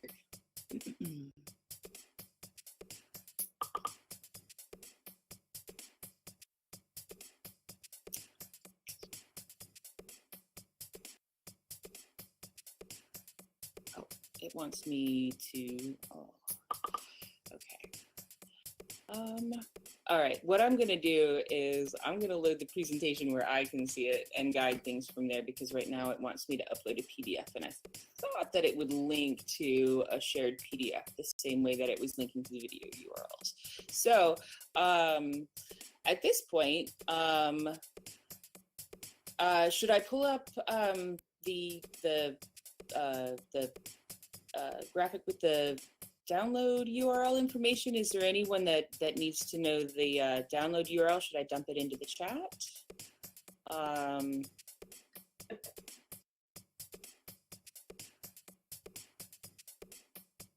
right, let me. All right, so.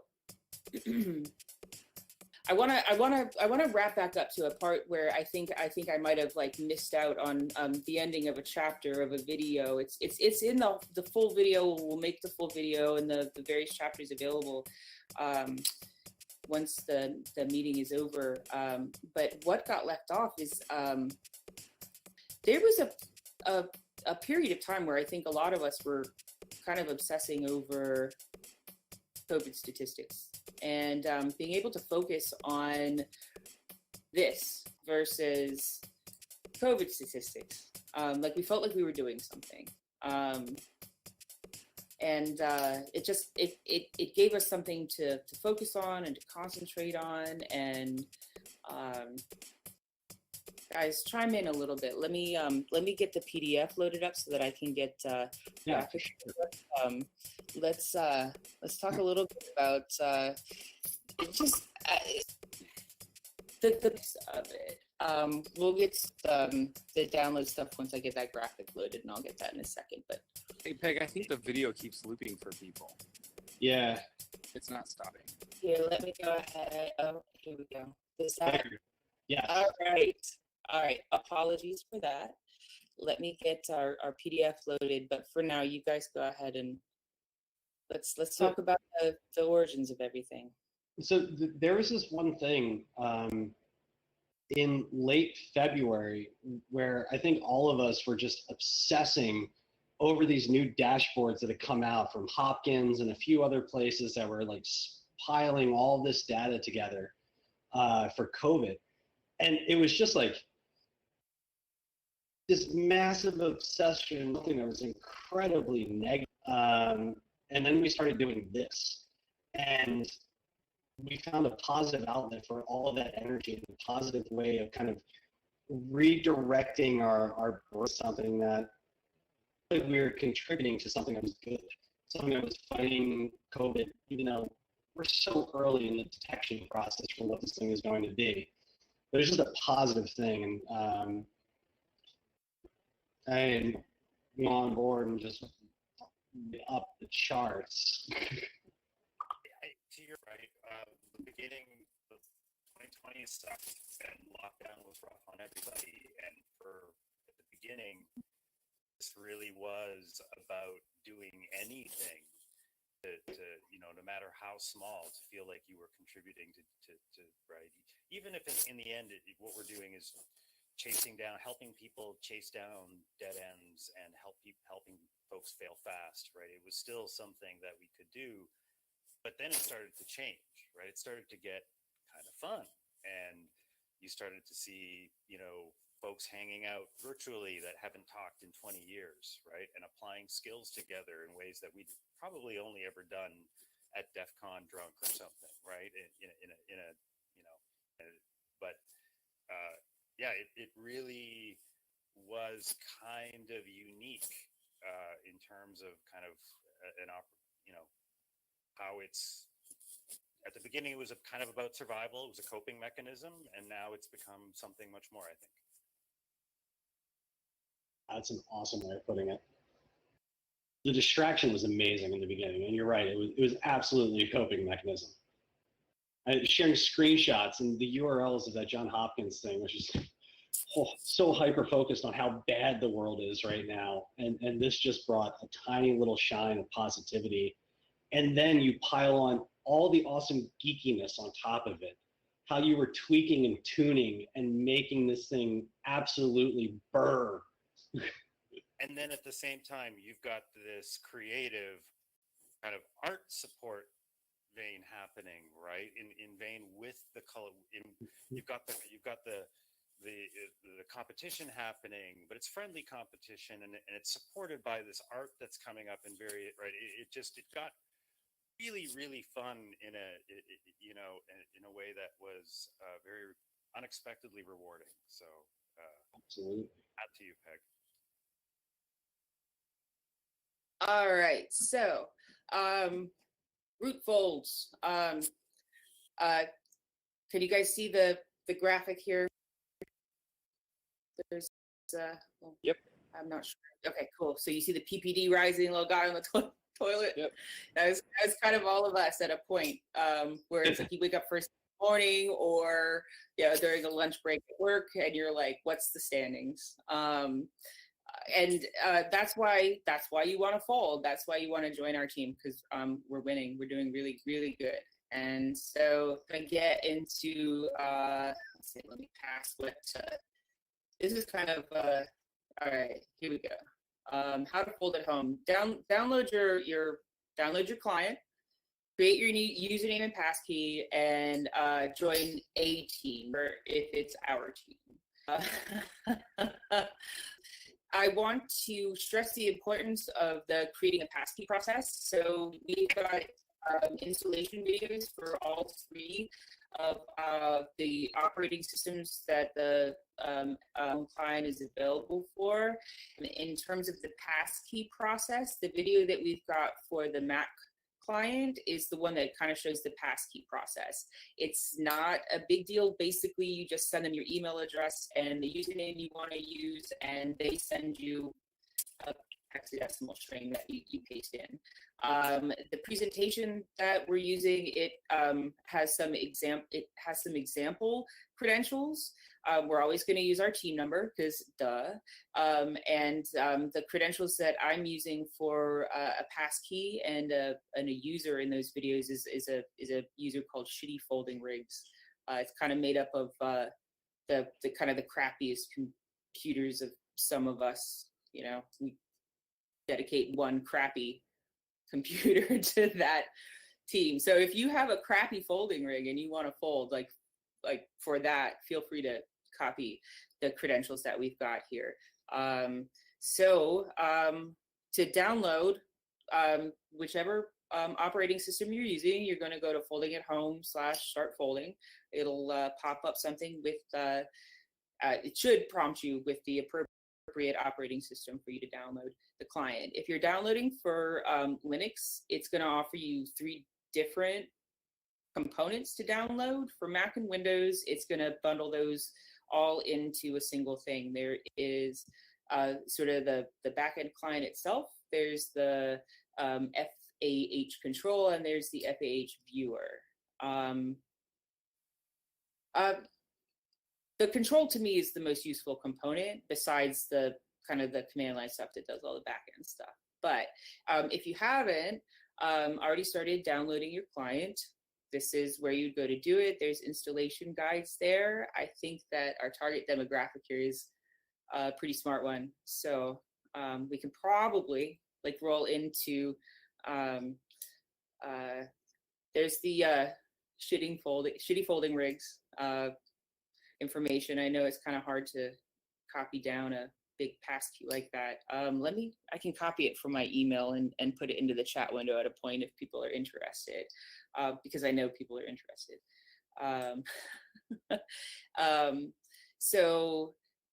The team number again for our team is 258829. We're a winning team. You want to join our team. And the passkey is important. If you don't generate the passkey, you're gonna wind up getting don't count, and that kind of sucks. We've got a guy on our team who probably would have a silver challenge coin right now if he had entered his passkey earlier. I'm talking about you, Swern. Hey, OP. Yeah. Hey, I just want to say, so this is Space Rogue. it doesn't really matter what kind of rig you have or what kind of old computers you have. Like I know you posted up the shitty folding rigs, but I mean, I'm over here folding with 3 old Mac laptops, right? They don't get that many points, and they're all in a closet, and they just kind of sit there. And I still check the points every day and see how many I got. And as of today, I've crossed 10 million points, which is quite an accomplishment considering that some people getting like 10 million points an hour. But I don't see GPUs or video cards. I'm just sitting here with my Mac laptops and more old HP, all Core i5s and i7s, and they're doing it, and they're ranking their points, and they're folding their little proteins, and I wake up every morning and check and make sure nothing crashed and everything's still going, and it's really, really warm in my closet, but that's fine because that's where the laptops are. But I just want to tell everybody that hey, it doesn't matter what you got. It's not the size of your computer that matters. I think we need to send you some like unsung hero like GPUs for your shitty folding rigs going like balls out all the time. Yeah, I haven't put them in shitty folding rigs. Although I also said that the client is very, very forgiving. I put the client on my media center machine in my living room that my kids use, and they didn't even notice a difference when the Netflix got really blocky and started to jerk around on them. So I still let it run downstairs on the iMac, the old Core i5. It still runs out a couple thousand points a day. So it doesn't really matter what you got. Just go ahead and install that client and rock it. We have absolutely put like there's a fun emphasis on the competition, but the real goal of this is helping researchers and scientists generate the data that they need to figure out how to fucking beat this thing. And it does not matter, as Space Rogue said, if you have a closet full of laptops doing this hooked up to a dubious power switch source, or you have, a beautifully built folding rig or Bitcoin mining rig that you're repurposing for this, everything counts. Every point is sacred. We love them all. Every woo is sacred. That's right. Every woo is sacred. I look at the charts every day to see what my position is, and then for the last couple of weeks, I've pretty much been holding steady at like 82 on the team. Every time I move up a spot, like 2 or 3 people pass me, and I fall back a couple spots. I'm just happy right now that I'm able to tread water with everybody else and all their fancy GPUs and fancy schmancy high-end computing systems, and I've got my 4 old laptops in the closet. There is no shade being thrown here at you, my friend. No shade whatsoever. Well, and with that said, we might as well go ahead and explain the specifics of so computers not going to get as many. If you have if you have a glue but you're on Mac or Linux, the GPU is not going to help you. It's going to be CPU only work units that you get from the Folding at Home servers, and you'll be able to sort of do more work units, but they're not worth as many points. So there's I've been kind of equating the CPU versus GPU game as it's 100 duck-sized horses or 1 horse-sized duck, right? And a fun example of that was when the team was first started. There was a point where I got competitive and managed to muster up a whole lot of CPU power because I wanted to pass Golgo 13. And there was this one day where it was like he says this thing and it hits me like, what the actual? He says that all he has is just like 1 folding rig with massive GPU capability. So he's like, at that point, I think he was number 2. And I'm like, what the fuck? Like you're here with just 1 rig, and I've got like 1,200 CPU cores, and I'm like trying to catch you. So it's sort of an interesting compare contrast between the CPU and the GPU thing. So, but don't let that discourage you. All of the points are worthwhile. By the way, the GPU does work in Linux. I think maybe we. Oh, good. I did not know that. Yeah. Good. Yeah. So it is highly driver dependent, but it works. Yes. Not ideal, but yeah, it does definitely. Yeah. This is our team number, in case you haven't gotten it already, number 258-829. We'd love it if you join our team.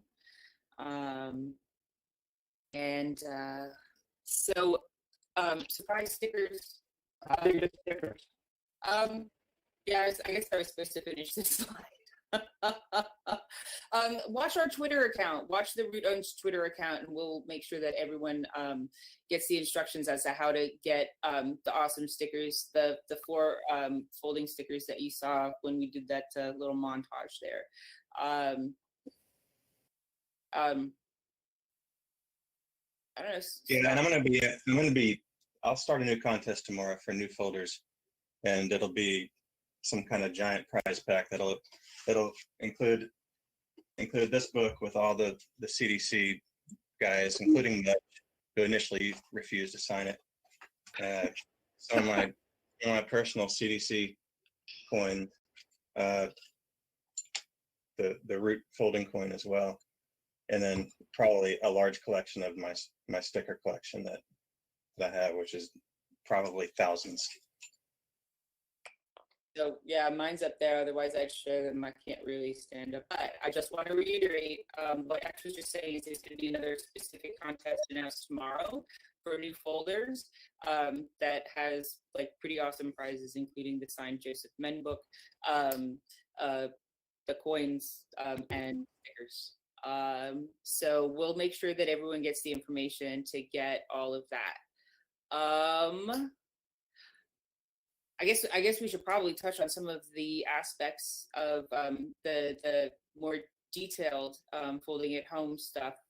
For the client, the FAH control software, you can control multiple client computers. If you know the IP address and netmask of your remote computers, you can set it up so that you can control them from afar, which is pretty handy.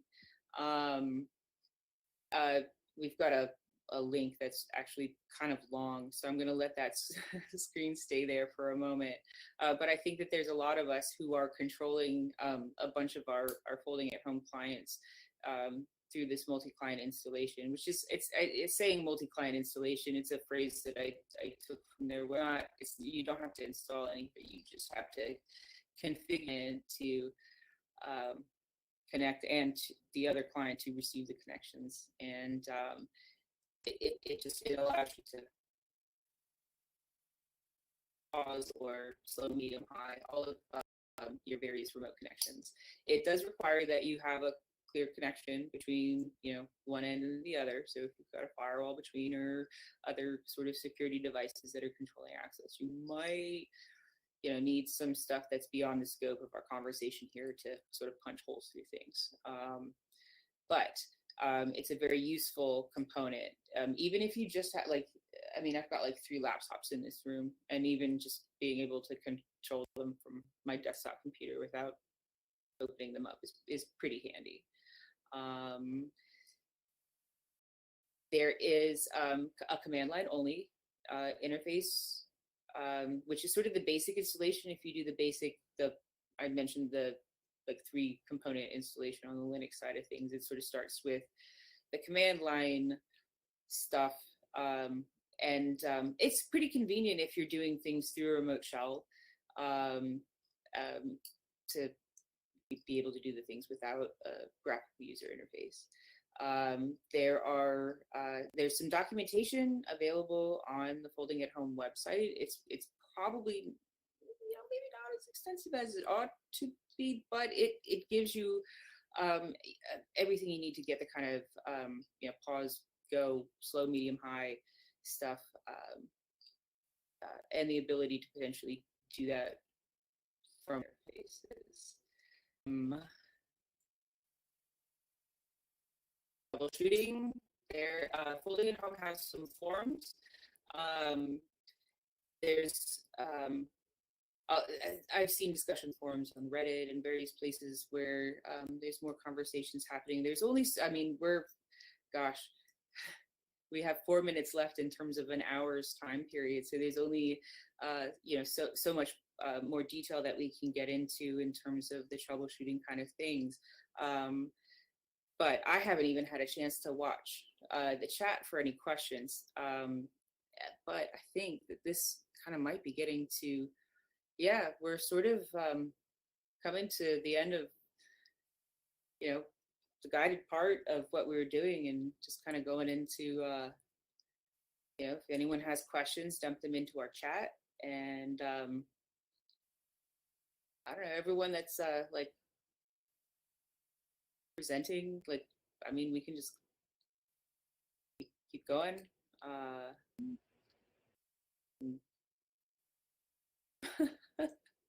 We're down to the last 3 minutes. Now I'm like, what do we do? What do we do? Hi, Scott. Hi, X. Hi, Bellum. Hi, Beams. High beams, literally. Out of here. All right, so I'll add. There is an absolute fun element of this, but make sure you understand, like, when you start digging into this and getting into the tiny little tweaks that you can make, it's incredibly fun. Figuring out how you can optimize the CPU only stuff, figuring out how you can optimize your GPU, and what some of the pros and cons. Like, overclocking is actually a little bit detrimental in this because it affects the data quality on one side, on the research side. But also an important lesson: recognize when your power, like your kilowatt per hour costs, are going to skyrocket during a heat wave, and adjust accordingly. This will suck up a ton of electricity from your. I love network. Commit to your power, commit to the cause. Yeah, depending on how committed you become, adding, I mean, it's like turning on, you know, an extra hair dryer in a room if you've got a couple of boxes going folding. So rooms can go see, like Space Stroke was saying. Yeah, my office is 85 degrees now instead of 72 like the rest of the house. Yep. And I've spent more on new GPUs than I have in the past 10 years. It's insane. But how much fun was building that brand new box? Like, when was the last time any of us did that? Same box. It's funny, like, asking some folks about, like, so why did you join? For some people, it was like, well, everyone was talking about it, and I wanted to take part. And for other people, it's like, well, I needed an excuse to make a brand new, awesome computer. Yeah, cool. It's pretty fun. But you know, you don't have to dominate the charts. As fun as it is, seriously, every point is awesome. This all benefits everything. Parkinson's, Alzheimer's, COVID, fuck COVID. We all want to hug each other again someday. And this is a potential path to that. So. Yeah, I think the last warning I'll give is that it's a very addictive habit. It can be. Agreed. Well, I'm like, shit, we have like 15 seconds left in terms of, like, you know, the conference started recording at a point, I think, after we officially started. I'm wondering, like, do we roll the end credits now and sure, figure let's roll out them. the conference? All right, I'm going to roll the final credits. And thank you, everybody. This has been a lot of fun. Feel free to, you know, reach out to us and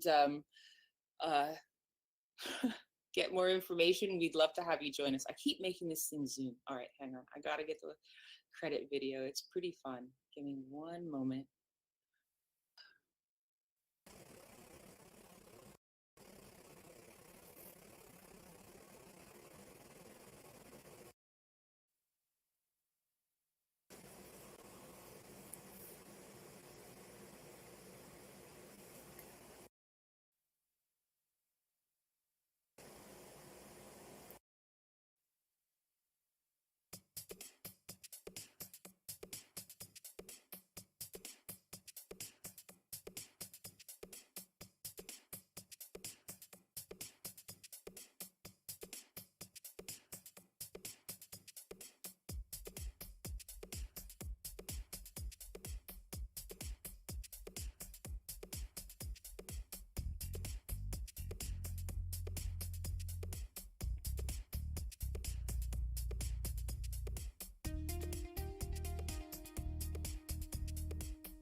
be perfectly fair, like structure fires are a proud part of hacker tradition.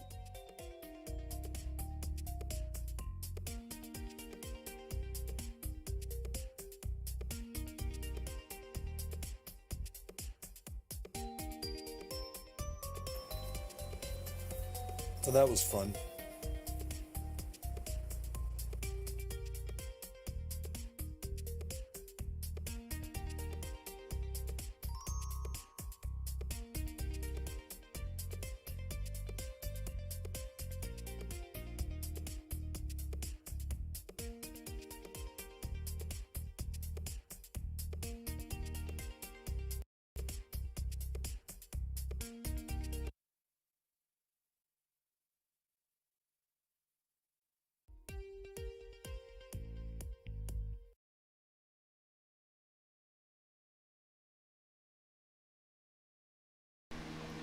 Okay, let's turn this fan off, and that was the folding at home talk here.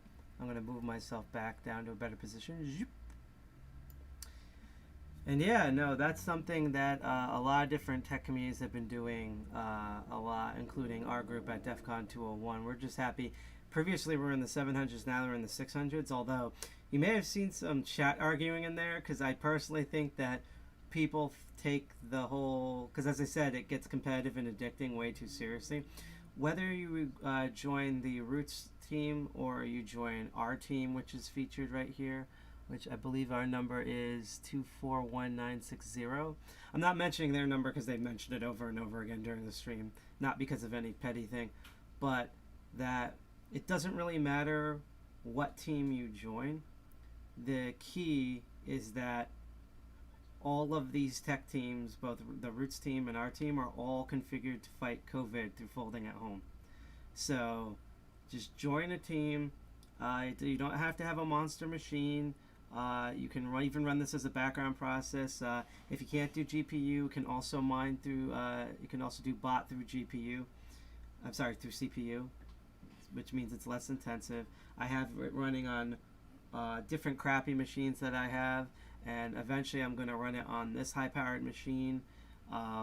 G.I. Jack, our co-founder, who had the idea to make a group that DEFCON itself promoted, had blown out 2 of his cards in order to do this, and that was actually the first episode of his show, Archvile Linux Perspective, which should be on next Thursday, if I remember correctly, at 7 p.m. His first episode was him literally replacing his cards so that he could play World of Warcraft with everybody. So that was that. And the last thing that we're going to do, because in about roughly 2 hours, we're going to have the wonderful return of Hack Alt and Commander at 8 p.m. today. That will hopefully be properly featured on Radio Statler. I'm going to check to see if software-defined radio-wise we can find the RF. If not, I'm actually going to load the camera on my phone up. I'm going to see if I can do that live.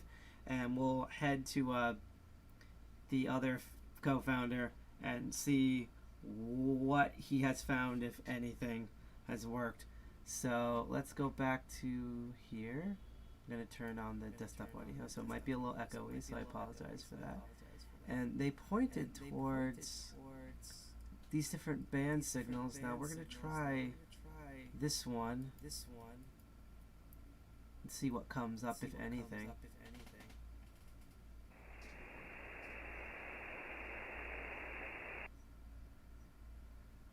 Yeah, it's like this is what I keep getting. It's just nothing but noise. I don't even know if they're actually running or not. Let's go back to, if I can. Let's actually clear this tab, because that loading took forever. Let's open up another page. Let's check out this one. See if we can pull anything.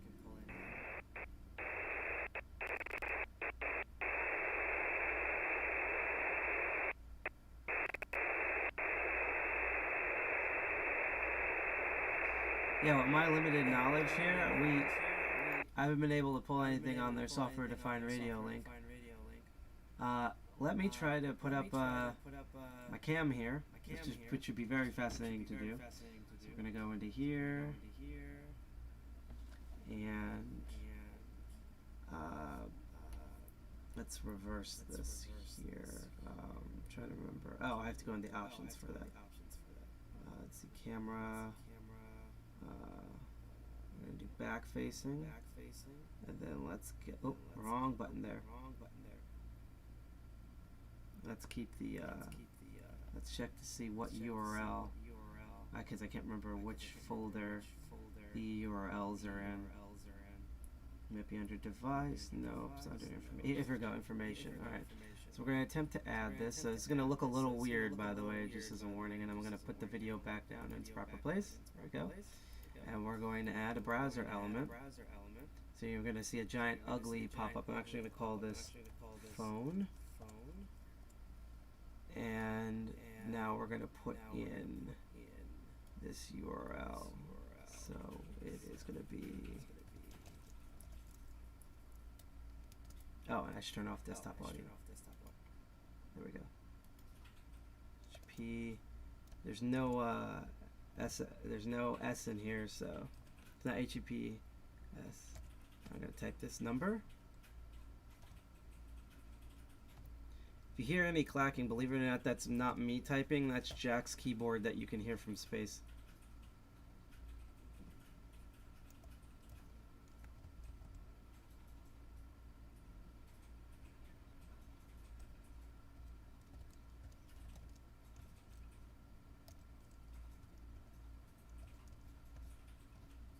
Alright, let's hope this works. Let me just review that I typed in this URL correctly.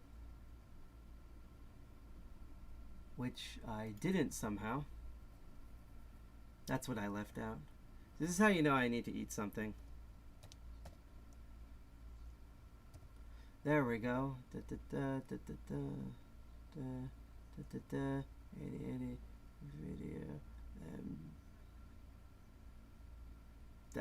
That should work. Although I should now change this to the same resolution as I'm trying to remember what it is. I think it's this.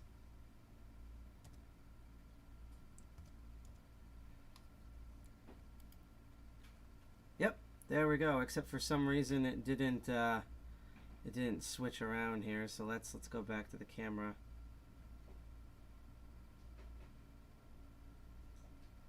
Apparently I'm stuck with the front-facing camera, which is weird.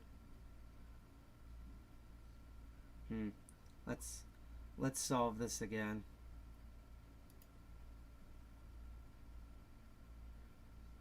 I'm actually going to cut this URL. Okay, so now it's nothing. And we're going to go back in. Let's make sure the setting is correct. It's back-facing. There we go. I had to wait for it to load. There we go. And now we're going to actually, give me 1 second. I want to check one more function here. Okay, so I got that correct. Put the URL back in. There we go. So this is the remote camera. It doesn't pick up audio, so I'm going to have to scream a bit. Or, you know what I can do? Actually, I can make it pick up audio. It'll just be on a delay. I'm going to mute myself, and then let's see how well this works with the delay.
So I guess we're gonna have to do this as a browser resource. I'm gonna have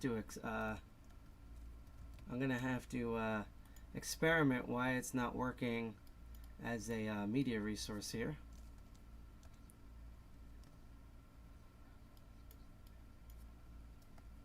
I'll do that in the future.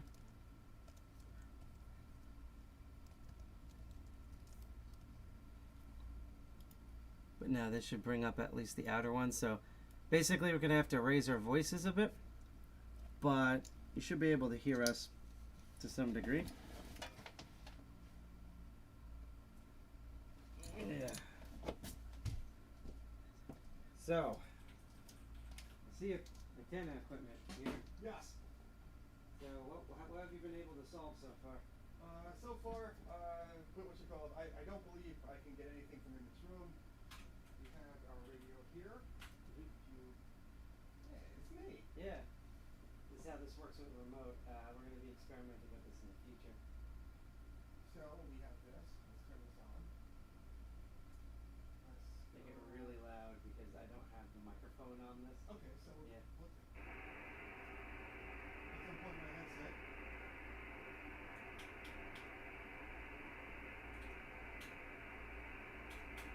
So far, nothing. Okay. We're trying their frequencies. We're trying their frequencies. What's it called? With the SDR, and I don't think we can get them from inside the building across the river on the other side of the hill. You might have to delete this. Okay. So, yeah. So I don't think we can get this from our location in Jersey City, which is on the other side of the river across the hill inside a building. I think it might be a little on an SDLR. It might be a little much. So in case you want to show this, which was broadcasting, I had what's it called an STLR, RTL. Actually, I want you to be really loud so that we can actually hear. So as you can see, I have an RTL SDR, which is designed specifically to do this kind of thing. I don't think we're close enough to get the range of this.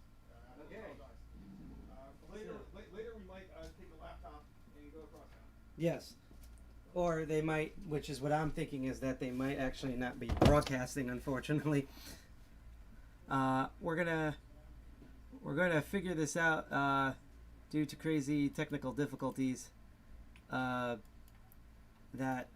we don't know if it's going through us or through them or what's going on, because it wouldn't be Hope without either technical difficulties or mass levels of confusion of how something works or what's going on for the convention. So yeah, that's what we're going to be doing now. So that was our stream today. I'm going to go back to our one of our blogs here. So yeah, we've been streaming the Hope keynotes. Tomorrow is going to be kind of nuts because we're going to start at about we're going to start at 11:50, and we're going to watch Tiffany Rad's keynote, which I'm really hyped for because she's been doing car hacking for years, and I feel like everyone's forgotten about her since like big car hacking bros with Tesla and stuff has like basically taken her base research and claimed it all for themselves. And we're going to be watching for a while, actually. We're going to be also watching the talk run by some of the people from the FF about cops getting hacked. And then we're going to watch about this whole thing about Cubes OS, which I'm a fan of. Then we're going to fart around. We might at this point, let's see, because this will be, let's see, that's 2, 3, 4, that's 1, 2, 3, 4, 5. We'll try to check in at 5 to see if the Hong Kong village, the Dim Sum Labs, is open. If not, then after we watch the introduction to locksmithing, 6-7 at 7 p.m., hopefully they will be running, and I'm going to go into their IRC to see what times would be best because I really want to see that. During this dead period here, we'll probably finally more explore the Riot chat in here, and we'll hang out a bit and talk about what we saw with the keynote and some of the previous talks and stuff like that. But yeah, that was basically that was our keynote stream. So we covered a lot today. We started off with the end of the COBOL CTF. Then we got to, let's see what we did. We watched a bit of the RightsCon stuff. Then we saw the direct keynote with Idalin Bobé, who runs techactivist.org, and she had a fantastic talk. I think her and the Data for Black Lives so far have been literally the best 2 keynote talks I've seen all week. And then we watched most of Tech Learning's phishing attacks, and then we learned how to do folding at home with the Roots Folding team. And whether you join the Roots Folding team or the DEFCON 201 team, just join one of the hacker teams and put your CPU and GPU resources for COVID. Find for a good cause. If you ever get confused on how to do that, we actually have an entire blog about, as a hacker, what you can do to fight COVID on our Medium blog called DEFCON 201's Hacker Resource Guide to Combat the Coronavirus Epidemic, and we cover folding at home. We cover doing folding at home but mining cryptocurrency out of it, using cryptocurrency to donate, which we're going to pull out for you soon, games where you can help doing the protein folding, join biohackers on discussions on how to solve the pandemic, 3D printing PPE and all the different links, as well as also sewing masks to get there, and health systems like New and Bed, and just donate these to hospitals and health facilities. How to basically compartmentalize on like a Raspberry Pi or whatever, or running in a VM, both COVID and Rosetta to kick COVID's butt, and the different hackathons they could enter to try to solve some of the COVID-19 stuff, educating your kids at home and stay and play in. We're almost done here. Printing out and sharing these awesome posters and links on the actual up-to-date information on COVID-19. Bia started this whole thing. Well, she didn't start, but she participated in Say It, Play In, which entertains kids with science and computers while they're away. You can also help Wikipedia with the Wiki Project COVID-19, which will edit information about how the COVID epidemic, of how it works, and the resources to combat it, and what's been going on in the world. AfroCrowd, as we linked here, has a great tutorial of how to edit Wikipedia if you've never done so before. Fight fake news and phishing scams. And besides also, which is old, is to watch our live stream, which we've already done, contributes to that. There's a ton of open source projects that are being worked on from COVID-19, including Folded at Home, that needs bug fixes, review of documentations, and need your help. So we have that all as a guide. We should really link that guide directly to our website in the near future about how to combat the coronavirus epidemic, because unfortunately it's been like, what, let's see, March, April, May, June, July. It's been 5 months, and we're still dying from it. Well, New Jersey's actually been doing pretty well, but the entire country, woof. That shows you the real democratic power of morons right there. So that's kind of a whole thing. Anyhow, thank you for joining us, for watching the keynote and enjoying Hope for a bit. This is our website, DEFCON 201. You can find us again at defcon201.org. If you like what you see here, whether you're on Twitch, DLive, or YouTube, you can click that bell, like, or subscribe to follow our content. You want to follow it tonight, because at 8 p.m. Eastern Standard Time, N Commander will come back with his show, Hackall N Commander. It's been like nearly a month, but he has a doozy involving Novo NetWare, a bunch of floppies, and resuscitating computers, and we're also going to try to get him on Radio Statler for that. So join us later at 8 p.m. for Hackall N Commander, that kind of like a special Hope edition. Anyhow, I'm Side Pocket, one of the co-founders of DEFCON 201. Thank you for joining us. Hack the planet. Dirty Jersey represent. Peace. See you tomorrow.